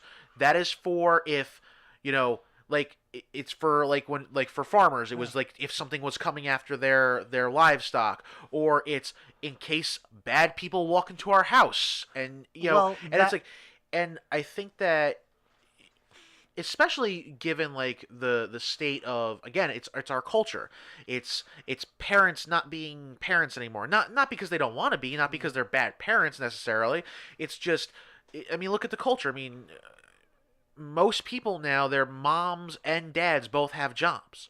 There's kids coming home from school in starting dinner. At fourth grade, cooking dinner for their parents when they get home. Like, it's very different, and also you have, it's influenced a lot by the media, because every time there's been a school shooting ever since I got a Facebook, it's immediately like I turn on the news and I'm like, my news feed is just gonna get spammed with either you can't take my guns, nobody's gonna take my guns, or it's give me all your guns, like no more, no. And that's always the argument. That's always what it comes down to. And that's what I mean, though. It's always about the guns. Yeah. And you know what? There's way more pressing things that factor into these situations that it's not about the guns. It's, you know what? Here's the thing. The accessibility of getting, because this is how I've always felt, and I feel this way with drugs and any other thing. If there's a will to get it, they're gonna find a way. Oh, yeah. It doesn't matter how hard you make it. They're gonna find a way to get it. Yeah, but this thing, I mean, it's one of those things where, like I said, it's always about, look. I mean, when you really break it down, you look at a gun, and for the most part, what's really changed about guns in the last 100 years? I mean, their ability to fire bullets quicker. No, but really, like, if you capacities? Yeah, but if you look at, like, from when the original machine gun was made, there's nothing changed. No. There's nothing, like, it's still the same kind of mechanism. There's nothing crazy. There's nothing drastically different. But what's changed is the people. Yeah. Mm-hmm. And that's the part that's always the part that society doesn't want to acknowledge. Well, I feel like people generally want to take away the tool that allows the people who have changed to do so, because to bring up your point where there's a will, there's a way to get all that stuff. I don't think it's a method of, like, yes, that's a factor, but I don't think, like, in regards to that there's like, oh, well, they're gonna get them anyway, so we should just do nothing. I don't know. I don't mean to do anything. I just mean but some people have that ability to do that. There's not many of them out there, but like that's definitely a factor of it, and it's just like to limit the people's ability to get it because of what's going on now, and that's, people want to take away the tools out of someone's hand because you come up, because in China in other countries they've taken away, and I think there was a school attack in China, if I'm correct, and he had like a knife and he got like 2 people. Nobody died, but he injured like 2 people before he was like tackled. But you also have to look at the and this is the other thing that people don't, again, and this is also, it's also how things are presented and how things are reported. And when you look at countries that have very, very, very, very strict gun laws or gun regulations, or people aren't allowed to have guns, like things like this, you also have to look at the demographic of the increase in other crimes. Like, I know, like, for example, like, everyone likes to bring up Australia. Everyone brings up Australia because Australia did a thing where they had everyone turn in their rifles, and, you weren't allowed to own, fire. Nobody has anything anymore. Well, no, they actually overturned it. People are actually have firearms now, but everyone's like, oh yeah, there's no, we don't have, they were going on about how, like, there's no gun violence and things like that. But then you look at the amount of home invasions, the amount of like homicides, the people who are going to do bad things, or who who have intent to harm others, are still going to harm others. And, like, the thing is, like, their violent crime would actually rose significantly. assaults and just things like that. Again, like home invasions, like burglaries that where people were breaking into people's homes and Now, granted, I mean,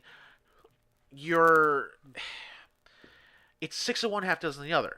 You want to try and stop the person who is probably breaking into your house, who might have a firearm, from walking into your house and shooting you and taking and robbing you. But but at the same time, you're also turning around and you're not giving that person the ability to have something to protect themselves with either. I mean, that's the thing. It's like, I mean, it also depends on, like, it always depends on the area. Like, there's several different factors in that as well. I mean, the likelihood of someone breaking into your home, where you put this gun, because it also, like, do you have a family? Do you keep it in a safe? If someone breaks into your house, do you have the safe close enough to you where you can get to the safe, get out the gun, and then do something about it before they get to you or your family or your precious belongings? Well, no, but that's the thing, though. I mean, and also the likelihood of someone breaking into your house with a lethal weapon or violent intent, because some people break in there expecting there to be no one home and just to steal stuff and get out. Okay, but I mean, but now you're putting in like a compassion for the person who's doing wrong. Like, I mean, that's not at all. Yeah, I didn't saying that now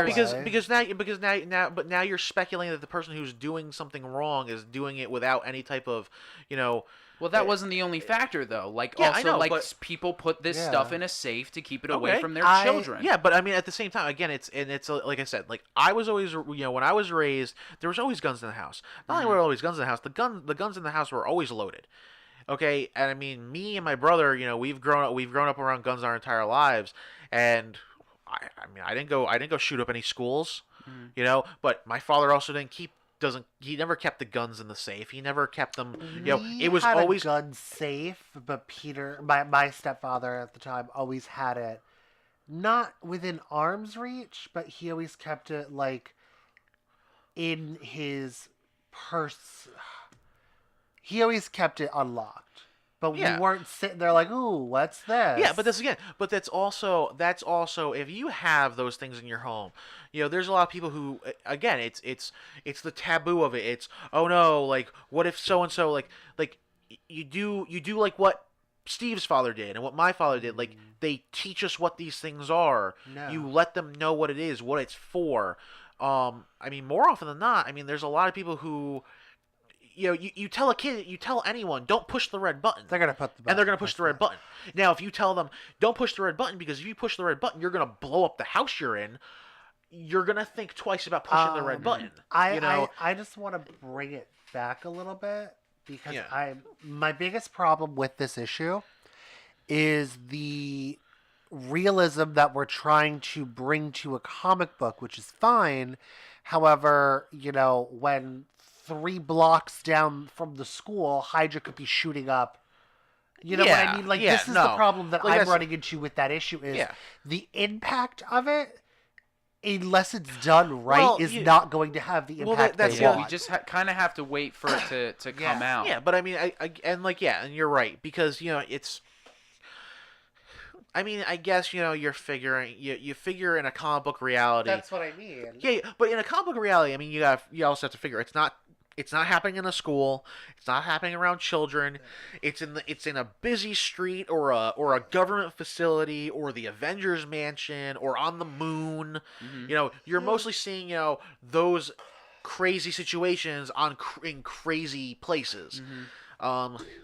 That's where and you're talking about supervillains. It kind of loses its sci-fi ability, where it's not far. Like, not that that's bad, but it's not far enough away from reality. Like, there's that nice bridge between sci-fi and reality, where sci-fi has a message and it mirrors what it is, what it's like in the world now, but giving it that type of life and being no, it's a straight school shooting, like what's happening like all the time now, which is weird to say. Like, it does happen really like a lot, and it's way too common. But it's I don't think that's generally a bad idea. Depending on it's interesting in concept, and I'm interested to see how they play it off. Well, I know. I mean, we talked about this at one point too. I think I was talking to you, Will. There was something where it's one of these things where if it's, again, like I said, if it's a thing where he presents it and he presents like a whole big story and like attacks it from all different angles, it's one thing. But if it's one of these stories where it's like, I'll never touch a gun again, like what was the thing I think it was you were telling me about a story where it was like, what a perfect example of this, Supergirl. Which is Supergirl. Yes, a perfect example of this is two shows on the same network, Arrow and Supergirl. Arrow was the first to do this. A shooting happened for the upteenth time. I don't remember what it was. I don't remember what it was about. Do you want to narrow it down just but what happened is that a shooting happened, and Oliver was mayor at the time, and he took it into consideration. There was one city official that came to him. That was season 5, and wasn't it? I believe it was actually, yes. Season 5, one city official came to him and was like, "Don't you dare put any gun reform into place. I'll take you down as mayor." And another city official came up to him and was like, "You better put gun reform in place." And there was a lot of debate.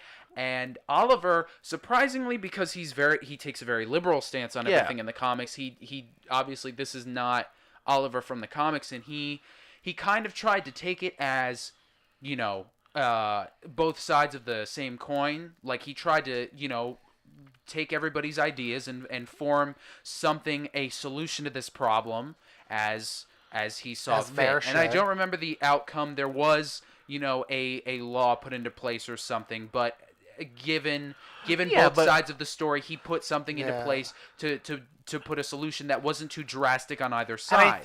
But now. But real quick, I mean, to your point about that, but there you go. That's them presenting it in a the right way. You're trying to find a solution, but again, and I'll guarantee you in the show, because it's true in reality. No side's happy unless, like, the other side loses. Yeah, the side with, like, we don't want any gun restrictions. You know, they're not happy unless they have, like, no gun restrictions and nothing, you know, and nothing fixed.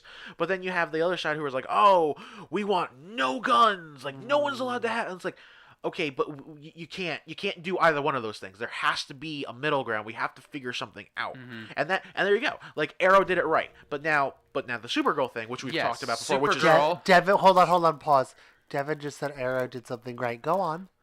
Yeah, that's pretty big. But Supergirl, I wanna pause for just a second. And there's a good show that I found called Middle Ground, which is a very interesting show. It takes 3 people from 2 different sides of the argument, or technically 6 people, 3 from one side, 3 from the other, and it puts them down. I don't know if they've probably done a gun one, but I saw LGBTQ and Christians and religious and atheists, and they do a lot of that stuff, and they have them come in and talk about it. It's a whole system. It's pretty interesting to watch, actually. But I'd recommend it to anyone who's interested. And there's no, like, yelling and argument and heated debate. Well, like, it's just them calmly talking about it. I don't play any of these games because, it's not like a harsh, like, I sit on this side and you're dumb because you sit on that side. And I have to overtalk you. No, but like, I hate that. I hate that. That's the thing. That's why, you know, and it's like I said, like, I have plenty of friends who, you know, we come down on different sides of the argument. I mean, but we, you know, and we get to a point where we are basically arguing the same thing. And we're like, yeah, that's you're saying is what I'm saying, and then we kind of get to a point where, like, why isn't everyone else saying this? Because all the crazy people who yell the loudest are the ones who are on TV. Do you know what I tend to love? Like, and this is very few people will I ever quote unquote debate with. I hate that word. What did you just asked? What do you love? Yes. Do you know what I really love? Your free time curled up on the couch watching TV. Besides that, okay. Go on. What I really love is, and I hate the word debate, so I use conversation. Okay. Where at the end of the conversation, or whoever looks at the other person says, you know what, I never thought of it that way. But I'm still standing by I'm like, okay, at least you were able to slightly step into my viewpoint. It may not have changed, but you can understand where I come from. Yeah. Yeah. like a good, and we're going way off topic here. Yeah. A good one that I personally had was with someone over abortion.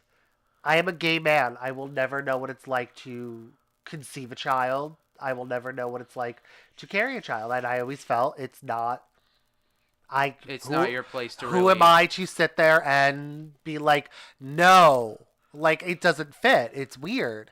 And like, as I was discussing this with this person, like at the end of it, he looked at me, he's like, I never thought of it from your point of view. He's like, I get where you're coming from. He's like, however, this is still how I feel. And I'm like, and that's okay. Yeah. And that's the problem with any of the hot topics that are floating around the world right now. People just can't look at you and be like, Will, it's okay that you like black t-shirts and I like blue t-shirts. Like that doesn't happen. No. Yeah. But I want to address what happened on Supergirl. Yeah. Yeah, so the Supergirl argument was Supergirl took this in a very one-sided argument way. Oh, I know which one you're talking about. Yes. Jimmy Olsen catches somebody in the midst of trying to shoot up a bank. This is his old job and he got laid off, and they find that out later in the episode, and James is like, no guns, I hate guns. And John is like, well, you know, and James is like, oh God, you use guns, you horrible person, and John is like, well, I mean, we kind of go up against alien threats on a regular basis, and there really isn't like, that's like the biggest defense we as of now have as a society to defend ourselves against these. And I mean, given that most of the aliens they fight on a regular basis are bulletproof anyway, whatever, fine, just have them there as like a way to make you feel better in a fight, because most of you are useless anyway. But in the end of the episode, they stop the shooter because he tries again, and John takes away the entire department, the entire bureaus or the associations, DEO. the DEO's guns out of the blue. Just is like, we're not using guns. You're gonna have to do hand-to-hand combat forever now. Well, no. When for a plot, Wynn was developing non-lethal weaponry.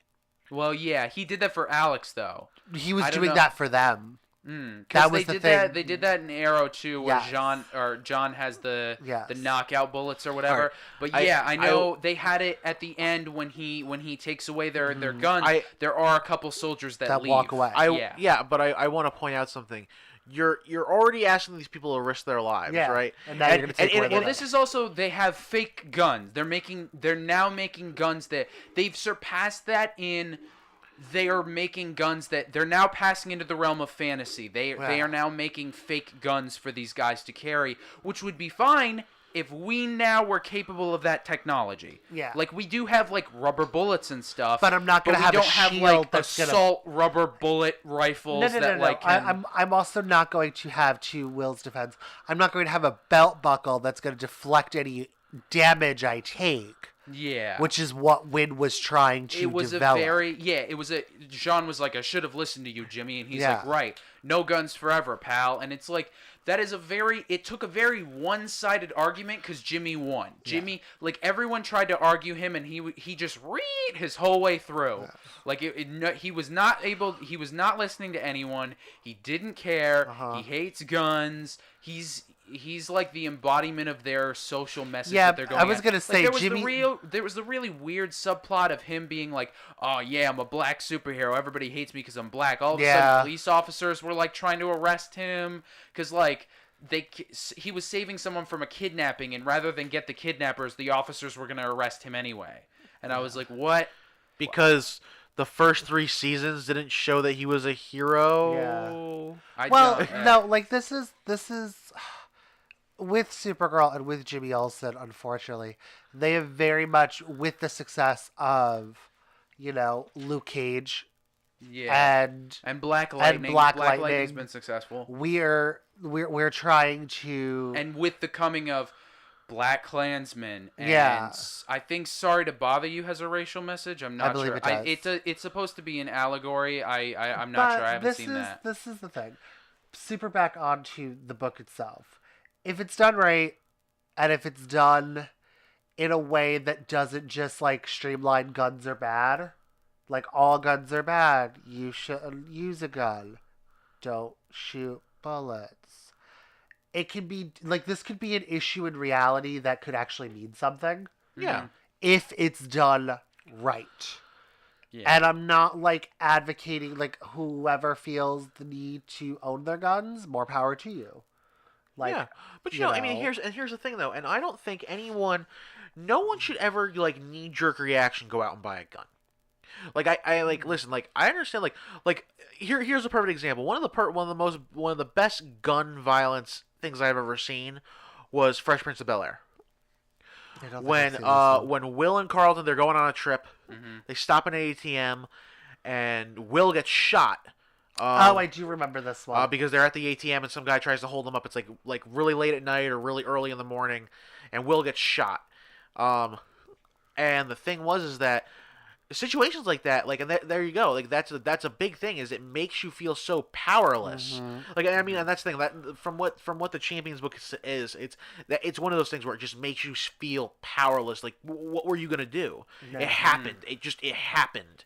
It can happen at any time, anywhere. Yeah. But the thing is, like, you get to that point, and Carlton, because Will got shot stepping in front of the bullet for him. Yeah.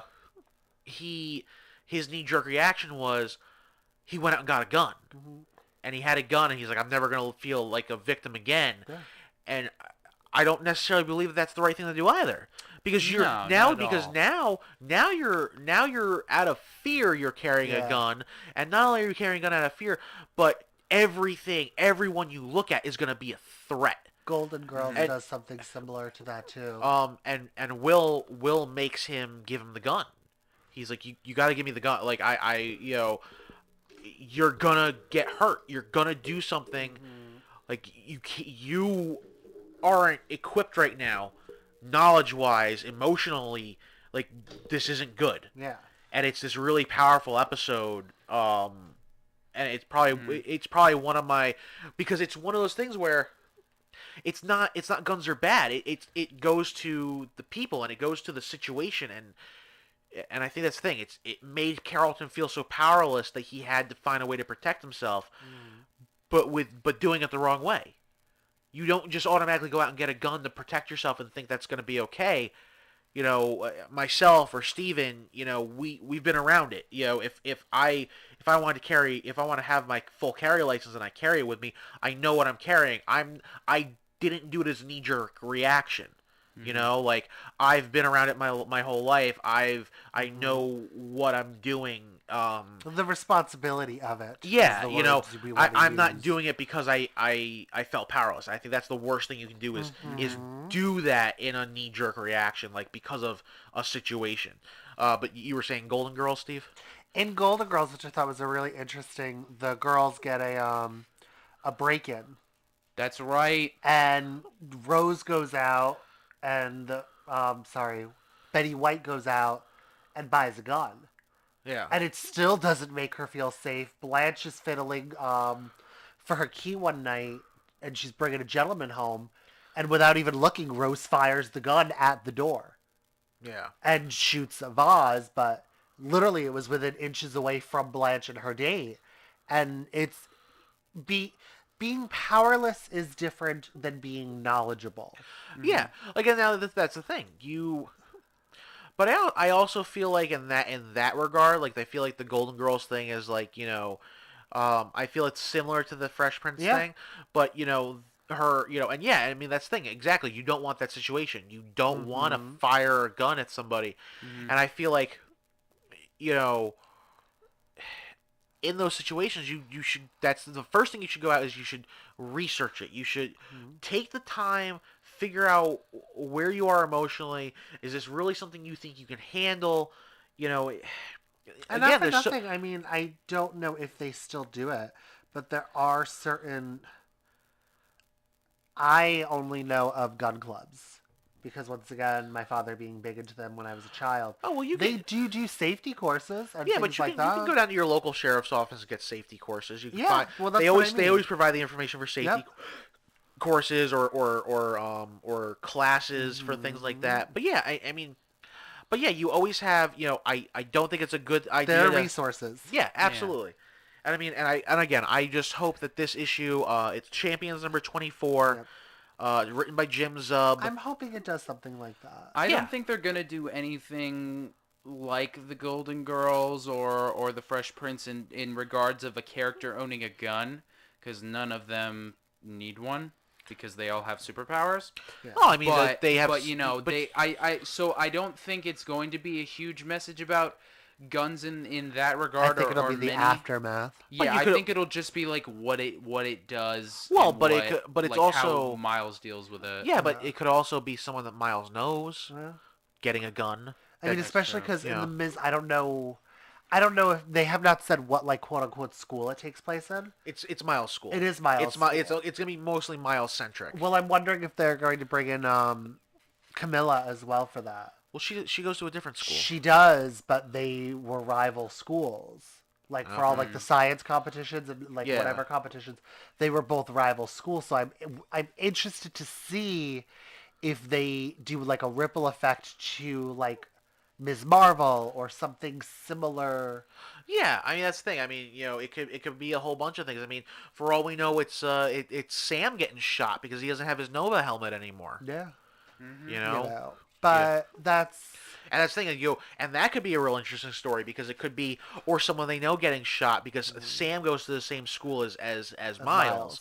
So and Sam could be like, I feel powerless without my helmet. Like I need the helmet, and it's him saying like, you don't need the weapon to make you. Make you a cool dude. And it could be and again, it's all going to be about how they present it.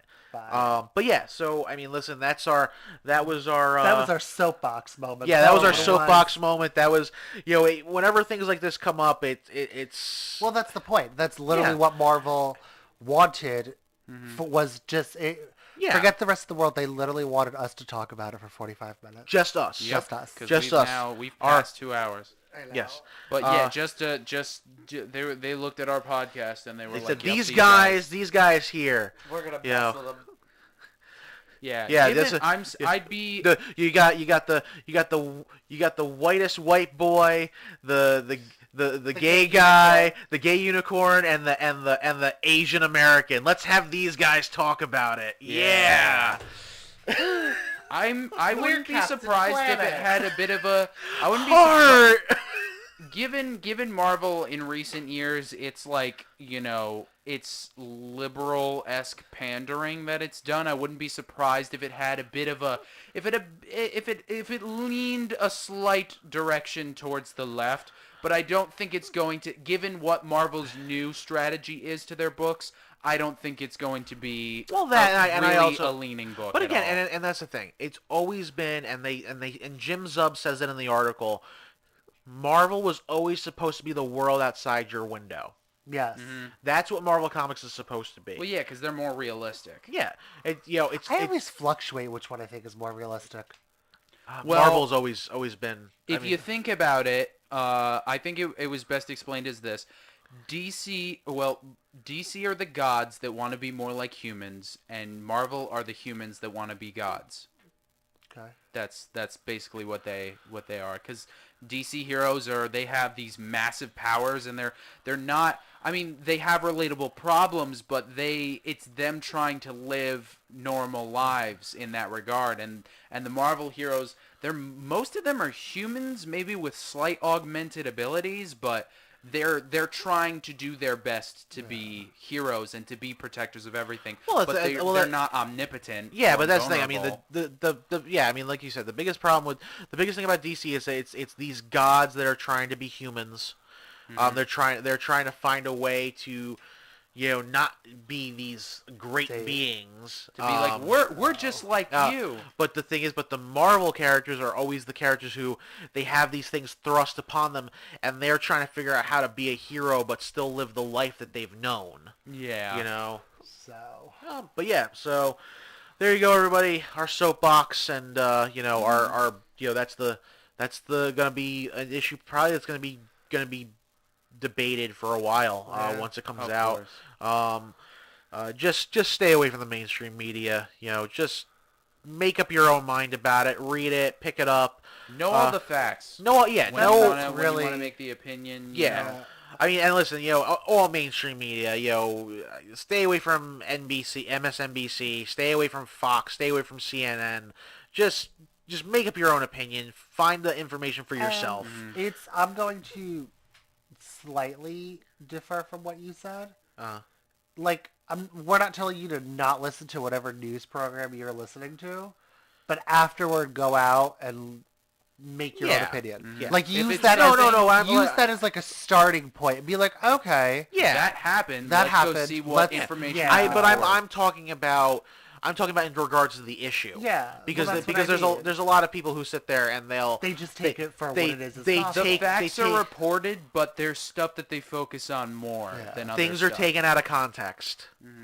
So, you're probably gonna see a lot of people like, if Miles says a gun is bad or I don't like guns, that's the only thing they're gonna focus on. Yeah. They're not gonna focus on anything else in the book.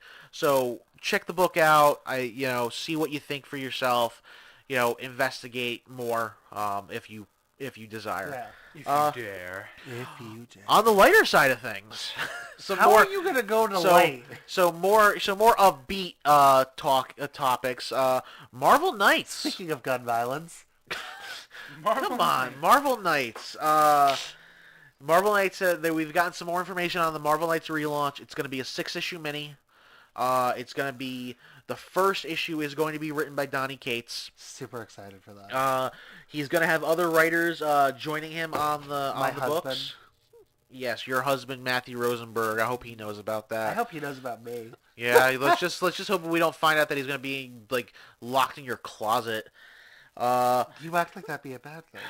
Who do you think's been writing for him? You're welcome. Oh, is that why Gene's all of a sudden showing up and everything? Yep. Anyway, so Matthew Rosenberg, another up-and-coming writer, Vita Ayala. She's been doing some indie work for Black Mask Comics, and she's actually gonna be writing one of the Valiant books coming up. So she's getting a reputation. She wrote some Supergirl issues with Steve Orlando as well for DC. Yes, she did. So she's gonna be co-writing some of the Marvel Knights. We also have a lot of artists so far lined up. One artist is Travel Foreman, Jeff Shaw, and Jay Lee, along with Nico and Recon, I think is how you say his name. So we have a pretty good all-star lineup here for stuff coming up for Marvel Knights. I just want to talk for one moment. Okay. And really, this is kind of a cool event that's happening. Yeah. Obviously. The fact that Jimmy Palmiotti is not back for something that he kind of launched with Joe Quesada. I understand they had their little sandy moments with each other, but this is kind of one of those things that, like, you should have been, like, someone should have been the better person and been like, hey, Jimmy, did you maybe want to do something? I don't know, man. I think it's also... It's the same reasons why you're never gonna get John Byrne and Chris Claremont back in the same room again to do a project together. You say that. It's the egos. Their egos are just too big. They've gotten that point where Joe Quesada can sit there and say, "Well, I'm Joe Quesada," and Jimmy Palmiotti can sit there and say the same thing. And he can sit there, "Well, I'm Jimmy Palmiotti, so this is why things should be this way," and And they'll argue till the as the day is long. I don't think you're ever going to see that. No, I don't think I will. I do think though that it should have been something, even Christos Gage coming back for. Ooh. Well, Christos Gage is busy doing the Spider-Geddon event, so he's got his hands full, finishing all that up. However, my husband writing Elektra. Super friggin' pumped about that. Because Elektra will be in this. I feel like you really have to stop calling him your husband on the podcast. You're going to start confusing people. Why? Just Matthew Rosenberg. My husband. No, I mean, I think they get it. They know I'm absurd. Okay, that's fine. I have like 20 husbands. As long as we've said it blatantly that you're not actually married to this man you've never met before, correct? Did you meet him at Baltimore? No, I didn't. Okay. He's not there this year either. Okay. Unless something drastically changes. So, to which point, my friend Nick is going to have to, like, have me on, like, one of those child leashes. Or, like, a shock collar. No! So anyway. Stop it. With, like, a little squirt bottle. So yeah, we have, and I mean, they've revealed some of the lineup. It's gonna be Iron Fist, Punisher, Daredevil. I'm pretty sure Luke Cage is in it. Okay. Who's the alien with the gun that looks like Quicksilver? I can't think of his name. I don't know. You're gonna know is who Marvel it is. Knights the book? Is it? It's not. Is or it? Is you it talking about Marvel Boy? Series Marvel Boy, yes. Marvel Boy's in it. Is he confirmed for that? What was that? Yeah. Is it a book or is it a multiple title? No, it's just one title. It's right now, as far as they said, it's a limited series of 6 issues.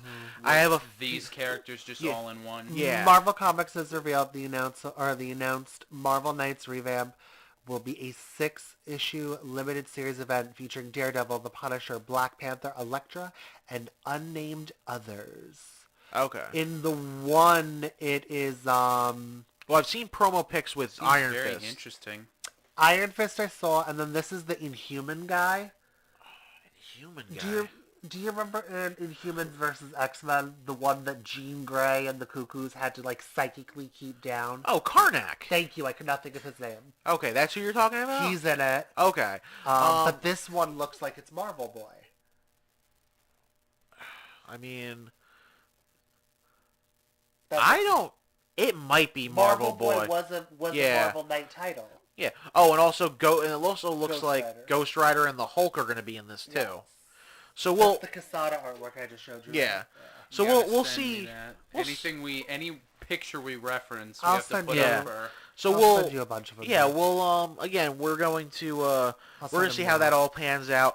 And you know what? There's a good chance that if this book does really well, They might bring it back. yeah, they might relaunch Marvel Knights with certain characters, or you'll see, because let's be real here. All the books right now are getting the dual numbering system. Yeah. I wouldn't be surprised if they relaunch Daredevil under the Marvel Knights banner. It would make with sense. with the dual numbering, because that's really what brought Daredevil back was Marvel Knights. Yeah. Okay. Because it was Because originally that was Kevin Smith, right? Kevin Smith, Quesada, and then Bendis when Bendis took over was really when it stopped being Marvel Knights imprint when Brubaker took over after the Murdoch papers. But yeah, there's a lot of stuff that could happen, a lot of potential. So a weird book that was launched under Marvel Knights was Captain America back in the day. That was an odd title to have. Spider-Man was under Marvel Knights for a little bit too. Yeah. It wasn't. Was it Friendly Neighborhood? I don't remember. It was the Mark Millar one. It was which one Mark Millar launched. But yeah, so hopefully, we'll, as we get more news on that as it comes up, it's in the new previews for the first issues coming out in November. Okay. So we'll see, as more news comes out, as more stuff gets revealed, we'll have it here for you. We're your first line of news in the comic industry. Oh yeah. Well, I'm trying something out, Probably. okay? I'm really thank God we're small, because Fox News might have sued you right now. Why would they be the first in comic news? No, but they always say we're the first line in news. Oh, is that their thing? That was like O'Reilly's thing back in the day. Dude, I haven't watched Fox since I stopped eating dinner with my family every night. Just letting you know. Actually, even before that, my father gave up on Fox, and when Star Trek got put on at 7 p.m. at night. Nice. That's beautiful. But no, so moving on, our last bit of news for all you Venom fans, all you Carnage fans. There's a big issue coming up. Part of the it's a Web of Venom one shot. Oh boy. It's gonna be about Carnage. It's all centered on Cletus Cassidy and the Carnage symbiote. According to Donny Cates, he flat out said, he goes, this is a big issue. This is going to be the start of a huge thing coming up in his Venom story, and a major thing that he's planning. And he flat out said, he goes, and anyone who knows him, who's seen all his work, he doesn't say it's big unless it's actually a big story. I mean, everything he did with Thanos, everything he's doing with Venom, everything he's doing with the Inhumans, it is nonstop and it's crazy. So non-stop pandemonium. So he says it's big. I'm inclined to believe him. So basically, spoiler alert for everybody who hasn't read Venomverse, including me, or anyone who hasn't been up to date with any of the symbiote stuff in the recent years. The symbiote storylines. Ow! Hostile Jesus. work environment. So the Carnage symbiote, Cletus Cassidy was actually killed during Venomverse, along with. Is that a story that's happening in canon? Yes. Oh. Yeah, Venomverse deals with a lot of the symbiotes and the symbiotes across the different realities. Carnage apparently he was apparently killed, as Cletus Cassidy and the Carnage symbiote looked like they were killed during the event. Interesting. Now there is so obviously Cletus Cassidy being killed isn't something people are really going to worry about. I mean, he was a cannibal. He was a murdering psychotic cannibal who got a symbiote and has the power of a god, essentially. Like you do. So no one really was all that broken up about him dying. But apparently in the Web of Venom Carnage one-shot, it looks like there is a cult surrounding Carnage, people who worship him. Cletus Cassidy and the Carnage symbiote. Much like The Following, Steve. I know you're a big fan of The Following, so think of it like that. For anyone that Carnage has a following. Well, that also makes sense, then, especially with what's going on with Venom, with the whole the symbiote god. The symbiote god, that makes sense for Cassidy to have a So, well, I guess cult. what they're doing is, because in the last Carnage series, he kind of wound up getting a hold of a book, a magic book in the Marvel lore called the Darkhold. And the Darkhold wound up giving him more power than he's had before in terms of some major league dark power. So and now he has a cult that's worshiping him, who their goal right now is to resurrect Cletus and the Carnage symbiote. So, hey, listen, I've always been a Venom fan. I've been an on-again, off-again Carnage fan, depending on how crazy they go with him and how involved they get with it. Where they make him the Joker of the... Yeah, well, I mean, well, no, but really, that's what he was supposed to be. When they created him in the 90s, it was supposed to be someone who had the powers to do basically anything they wanted, who was a threat to Spider-Man, who was going to essentially be his Joker. Well, yeah, because realistically, not everybody who gets ultimate power is like, well, with great power comes great responsibility. I guess I gotta protect people. No, somebody's gonna go, yep, I guess I'm just gonna kill people now. Well, that's the thing. But you also gotta remember, too, I mean, even Spider-Man. I mean, when Spider-Man started, he wasn't... That's true. He was a fighter first. He was using it to make money, and then it wasn't until his uncle died that he realized, I can't do this for selfish reasons. Poor old Uncle Ben.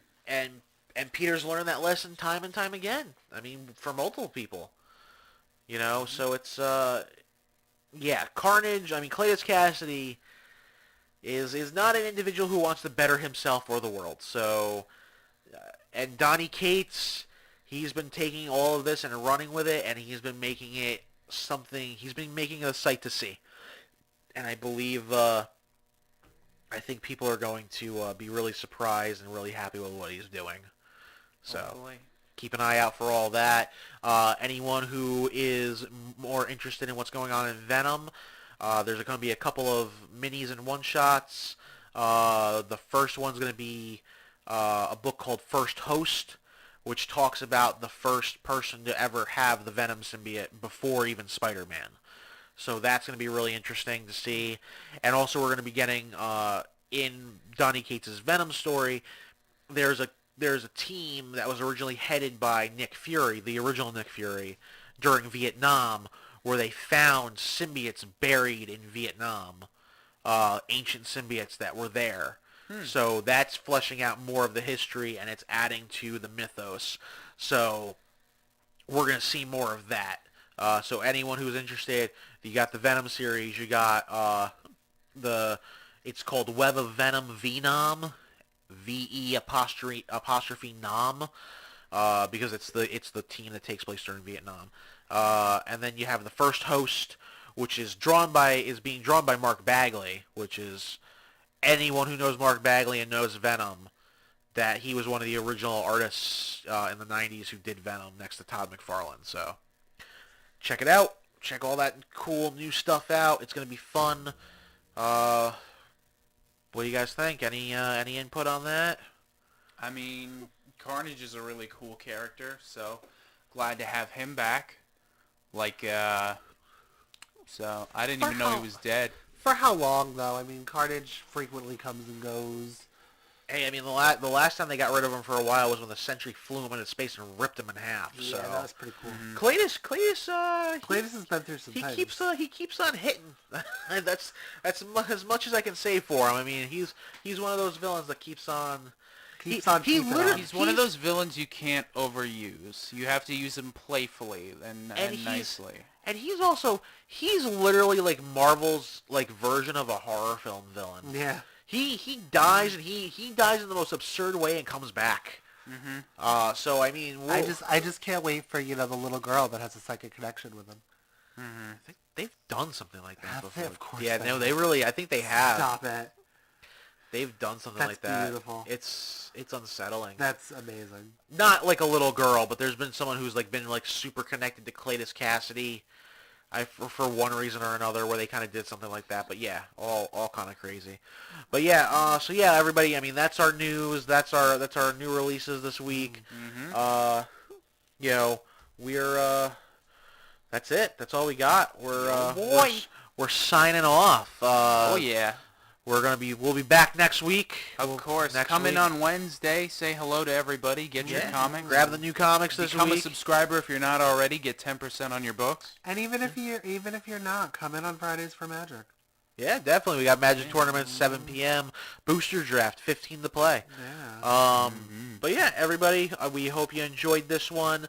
If you have any comments, drop them on the the comment section on the YouTube, or check us out on SoundCloud. Make sure you were going to say, or on the Facebook. Subscribe. Yeah. Ring that little notification bell. Twist that knob. Pull that lever. Are we playing pinball? Bop it? No, there's a common meme on YouTube because they keep putting more stuff on the subscription button so that you know that it's somebody you subscribe to uploaded, so you can ring this little notification bell to let you know when. And there's eventually the joke is that it's going to build up where you're going to have to do like 50 different things to know the person you actually want to watch, the person whose content you actually want to watch is actually uploaded. Yeah. Sometimes they don't even put it in your subscription feed anymore. Yeah, it's what they think you want to watch, not what you say you want to watch. It's what they think, because they track what you watch. So it's doing what TiVo did back in the day, that like everyone like raged. You remember that when everyone started raging out on TiVo? It's like, hey, I want to record this episode of Lost, and TiVo was like, yeah, sure, I got it, definitely. Like, it's set, it's pre-recorded. We're gonna start recording Lost at 9 o'clock on Channel 4. But then TiVo was like, because you like Lost, I'm actually gonna record Bride Wars on a different channel at the same time, but not record the show you asked me to record. Ah, nice. So, yes. You can ring my bell. That's all that's stuck in my head right now. Is that old song, You Can Ring My Bell. All right, everybody. Thanks for checking us out. Yeah, thanks for checking us out. Hope you enjoyed the podcast. Hope you enjoyed listening to us. I mean, we do this for you. God, we don't even like listening to us. So I have to do it every week. No, I listened to it twice. Mm-hmm. Yes, I do. I listen to the full uncut version. Oh my God.